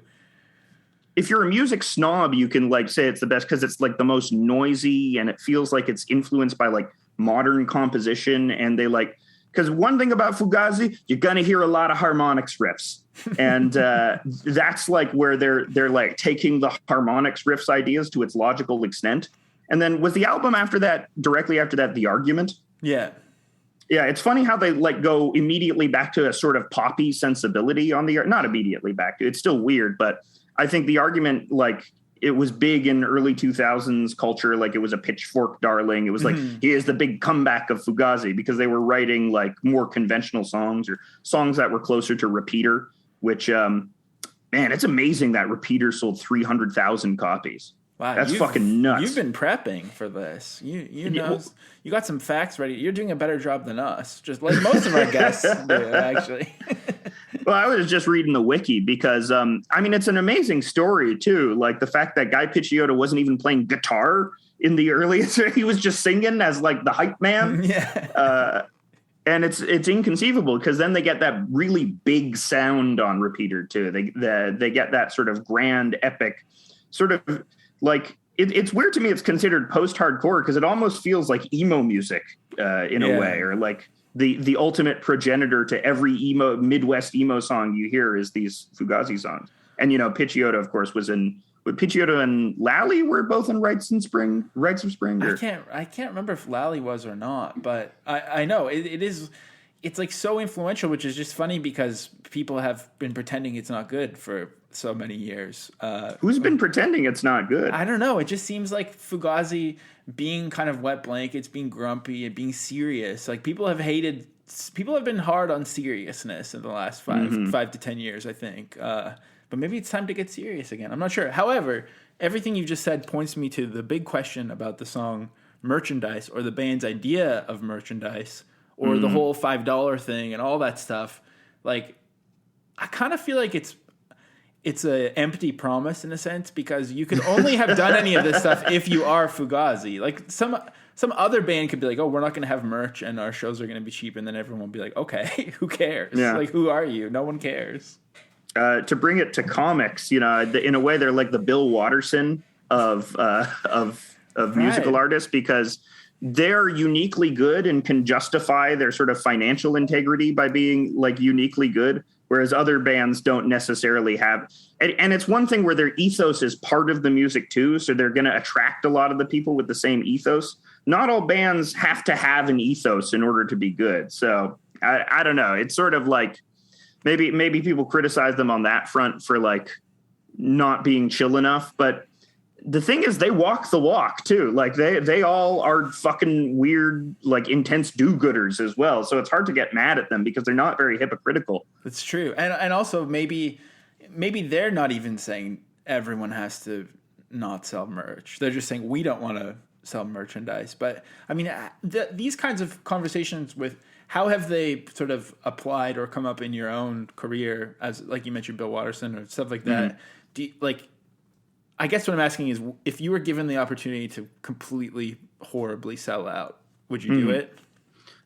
Depends to who. You know, I've long thought about could I like become a right-wing shill if that opportunity ever. And I don't think I could become a right-wing shill. I think I could if like I was given my own animated cartoon but had to tone down the dicks for it and it was like on Disney and it was going to be seen by, I think that would very much tempt me. Yeah. Because that's also like a lot of money doing the thing that I love doing. So, and I'm not as good of a person as Fugazi. So I'm like, I still eat meat, you know, I don't do community gardens. I don't do mutual aid. You know, I'm just sitting watching House of the Dragon, you know, I'm doing shit. So yeah, I think maybe some of the resistance to Fugazi too is because it instills in people like me you think you're better than me? Yeah, you know? Yeah, it's true. And also you meet a bunch of HXC straight edge people at Fugazi shows, and they're you know, they take energy to hang out with sometimes. Well, yeah. I mean, do you make merch, for example? Yeah, we make merch. We make prints. We've had prints going. I aspire to be like Watterson, who like was able to make money just by doing books alone. You know, because I think the thing is there's a craven quality to making merches. I think they're right on the head. There is a cravenness to merchandise where it's like the art should be able to sell itself. You shouldn't need secondary things to sell the art. And the fact that, you know, even in selling a T-shirt, there is an element of cynical exploitation because the person is going to wear the T-shirt and thus advertise you. So that it's this it's sort of this. There is this inherent cynicism behind it. Because behind every merch purchase is the assumption that somebody will spread the message of you and you will be able to get more money. In my most cynical thoughts about it, sometimes in my more optimistic thoughts about it, it's just a fun way for people to like you. Yeah, exactly. I mean, it's so true. You can see both. You can see what you just described, and then you can also think, well, like band shirts are dope. Or like I would love I would love a plushie of one of your dick guys, Oh yeah, me too. Cool. Yeah. that's on the list eventually. Like it's just fun to have items as well as it is to. So it's interesting, and I think maybe the argument, so to speak, wrong album, but this conversation about merch is kind of antiquated. Like it's almost inconceivable to imagine a band or anything not having its own merch now. Yeah, I think Fugazi couldn't have anticipated streaming music. Right. And I mean, it's interesting. Yeah, a lot of their opinions are informed by the time in which they were playing, where it was still very possible for like a band like them who, were only going by word of mouth alone. They didn't have huge amounts of label support. But that was the day when, you had to pay for physical media for CDs. You had to pay to get into concerts. There were a lot more ways for musicians to subsist in a capitalist world. But now, a lot of that's gone down by the wayside. I want, because, you hear Iggy Pop come up in Carnival Cruise Lines commercials, I wonder if he needed to do that. I wonder, or was he just... usually he probably just like wanted to get a free cruise for his family or something, Oh, wow, we're cruising the Bahamas. Oh, this is great. Okay, well, I think that's been great. I want to just ask you your own question to you that you started with. What animal do you think Ian MacKaye would be? Badger, for sure. Oh, wow. He's got badger-like energy. That's true. Well, Alex, before you go, why don't you give us some plugs where we can check out everything? Go to @House of Decline. That's HAUS of Decline on Twitter. You can also subscribe to our Patreon for more comics. There's a daily comic. There's extra podcast episodes. There's commissions if you go to the $25 tier. That's patreon.com/House of Decline. And you can buy prints on our store at store.houseofdecline.com. And those are the plugs. Fucking always selling something. Always merchandise, baby. That's the game.